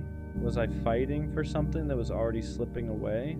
Because once trust cracks, your mind rewrites history. You start connecting dots that might not even be there. And that's exhausting, because loyalty is built on trust, and once trust is broken, even your memories feel unstable. I wasn't perfect, but I was faithful, and that matters, because loyalty isn't about being flawless, it's about being intentional. It's about choosing your partner even when temptation is available. It's about respecting boundaries even when no one is watching. And I did that, she didn't. What hurts the most is knowing I would have never done that to her. I wouldn't have risked what we built for a moment of validation. I wouldn't have jeopardized long-term trust for short-term attention, because I understood the weight of betrayal, and she didn't treat it like it was heavy. That's what breaks something inside you, not just the act, the carelessness, because cheating isn't always about love disappearing. Sometimes it's about discipline disappearing. And if someone lacks discipline and loyalty, they'll lack it when things get hard too. For a while I questioned myself. Was I too available, too forgiving, too trusting? Did my loyalty make me predictable? Because when you get betrayed, your brain tries to find ways to avoid feeling powerless again. But here's the truth. My loyalty wasn't weakness, it was character. And her disloyalty wasn't power, it was immaturity. There's a difference. One requires strength, the other requires impulse. People think being cheated on makes you look foolish, but the real foolishness is betraying someone who was solid. I lost someone who didn't value loyalty. She lost someone who actually lived by it. And those are two very different losses, because I can recover, I can heal, I can rebuild. But replacing someone who is genuinely loyal, that's harder than people think. I don't regret staying loyal, even knowing how it ended, because my character doesn't shift based on someone else's behavior. I don't cheat because I'm angry. I don't entertain options because I'm bored. I don't step out because things feel heavy. If I'm unhappy, I leave. I don't betray, and that standard stays with me, not for her, for me.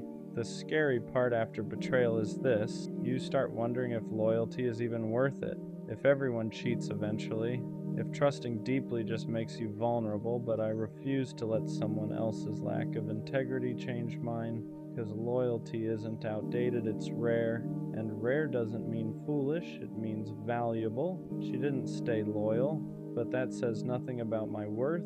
It says everything about her discipline, her boundaries, her emotional maturity. Because if someone can look at loyalty and still step outside it, they were never anchored. And I don't want someone who floats when things get tested. I want someone who stands. I stayed loyal, even when it was inconvenient, even when it was tempting not to, even when I felt underappreciated, and I'll stay that way. Not because everyone deserves it, but because I deserve to be someone who lives by principle. She didn't stay loyal, and that hurt, but I'd rather be the one who was solid than the one who couldn't hold a commitment. Because loyalty doesn't make you weak, it makes you rare, and one day someone will recognize that instead of testing it. I really thought she was different, not in a cliche way, not in that she's not like other girls type of thinking. I mean, I genuinely believe she moved differently, because from the start she didn't feel like everyone else. She listened, she asked questions, she made it seem like she actually cared about what I was saying, and that's rare, especially now. So when I felt that kind of energy from her, I didn't hesitate. I opened up, I let my guard down faster than I normally would, because when you think someone is different, you stop protecting yourself the same way. You start believing this might actually be something real, and for a while, it felt like it was. The conversations were easy. Nothing felt forced. It felt like we were naturally building something without trying too hard. And that's what convinced me the most, because real connections aren't supposed to feel complicated. They're supposed to feel natural. So I leaned into it, I gave her my time, my attention, my energy, and I didn't second guess it, because in my head I wasn't just talking to someone random. I was building with someone who was different. At least that's what I thought. The more I talked to her, the more convinced I became that she wasn't like everyone else, because she didn't play games. At least it didn't feel like she did. She replied consistently. She didn't disappear randomly. She made the effort to keep conversations going. And when you've dealt with enough inconsistency before, that kind of energy stands out. It feels real, so I trusted it. I stopped overthinking things. I stopped questioning her intentions, because when someone shows you consistency, it feels like proof. Proof that they're serious, proof that they're different, proof that this might actually go somewhere. And that's when I started investing more, not just time, but emotionally. I started letting her see parts of me I don't usually show right away.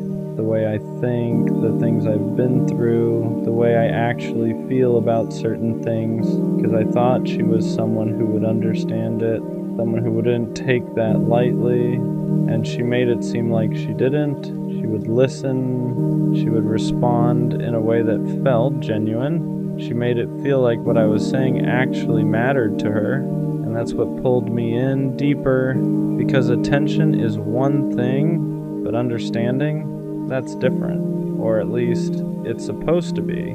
But what I didn't realize at the time was this: just because someone understands you doesn't mean they value you the way you think they do. That realization didn't hit me right away. At first, everything still felt real, because when someone listens to you, understands you, and responds in a way that feels genuine, it's easy to believe they care on a deeper level. And I did.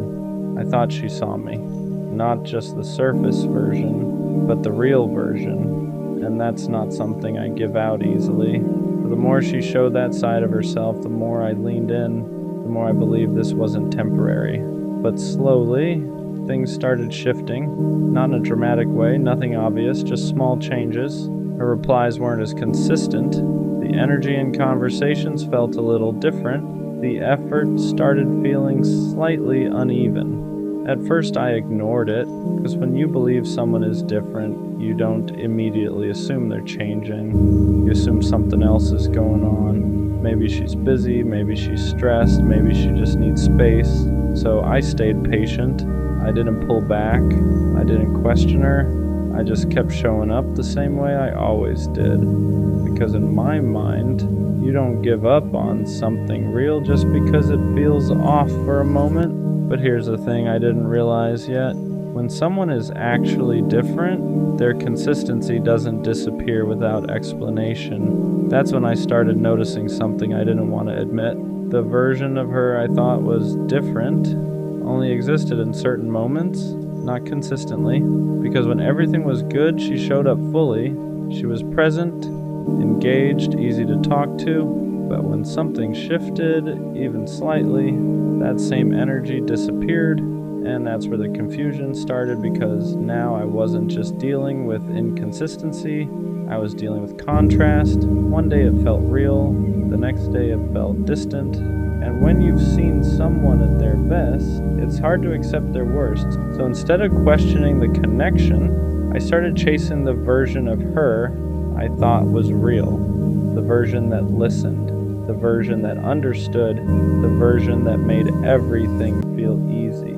I kept telling myself, that's who she really is, and maybe sometimes it was. But here's the truth I had to face: if someone only shows up for you sometimes, that's not who they are. That's just who they are when it's convenient. And I didn't want to believe that, because admitting that meant admitting something bigger, that maybe she wasn't different. I just experienced her best moments and mistook them for her whole character. Once I accepted that the different version of her wasn't consistent, something else started becoming clear.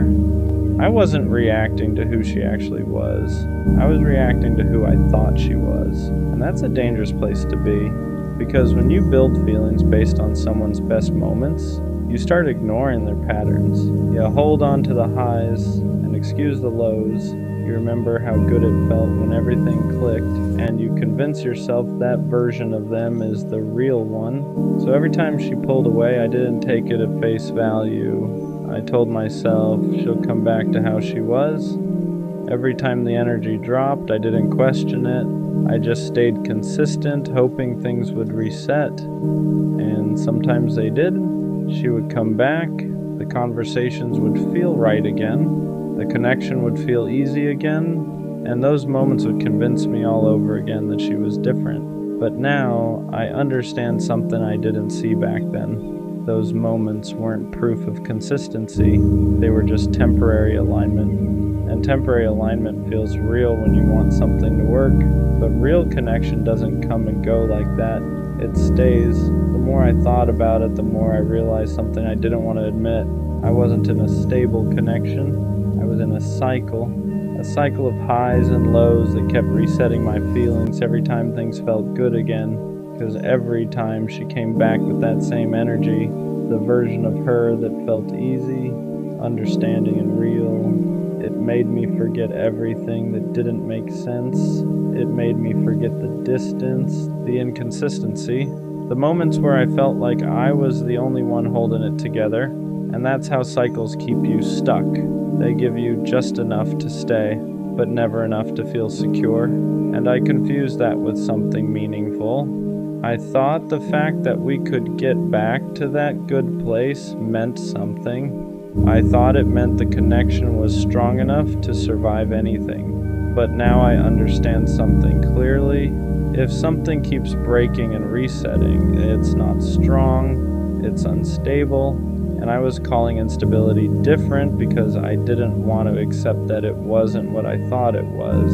At some point, I had to stop focusing on how she was in her best moments and start paying attention to how she showed up consistently, because consistency tells you the truth, not the highlights, not the good days, not the moments where everything feels perfect. Consistency. And when I looked at that honestly, the picture changed.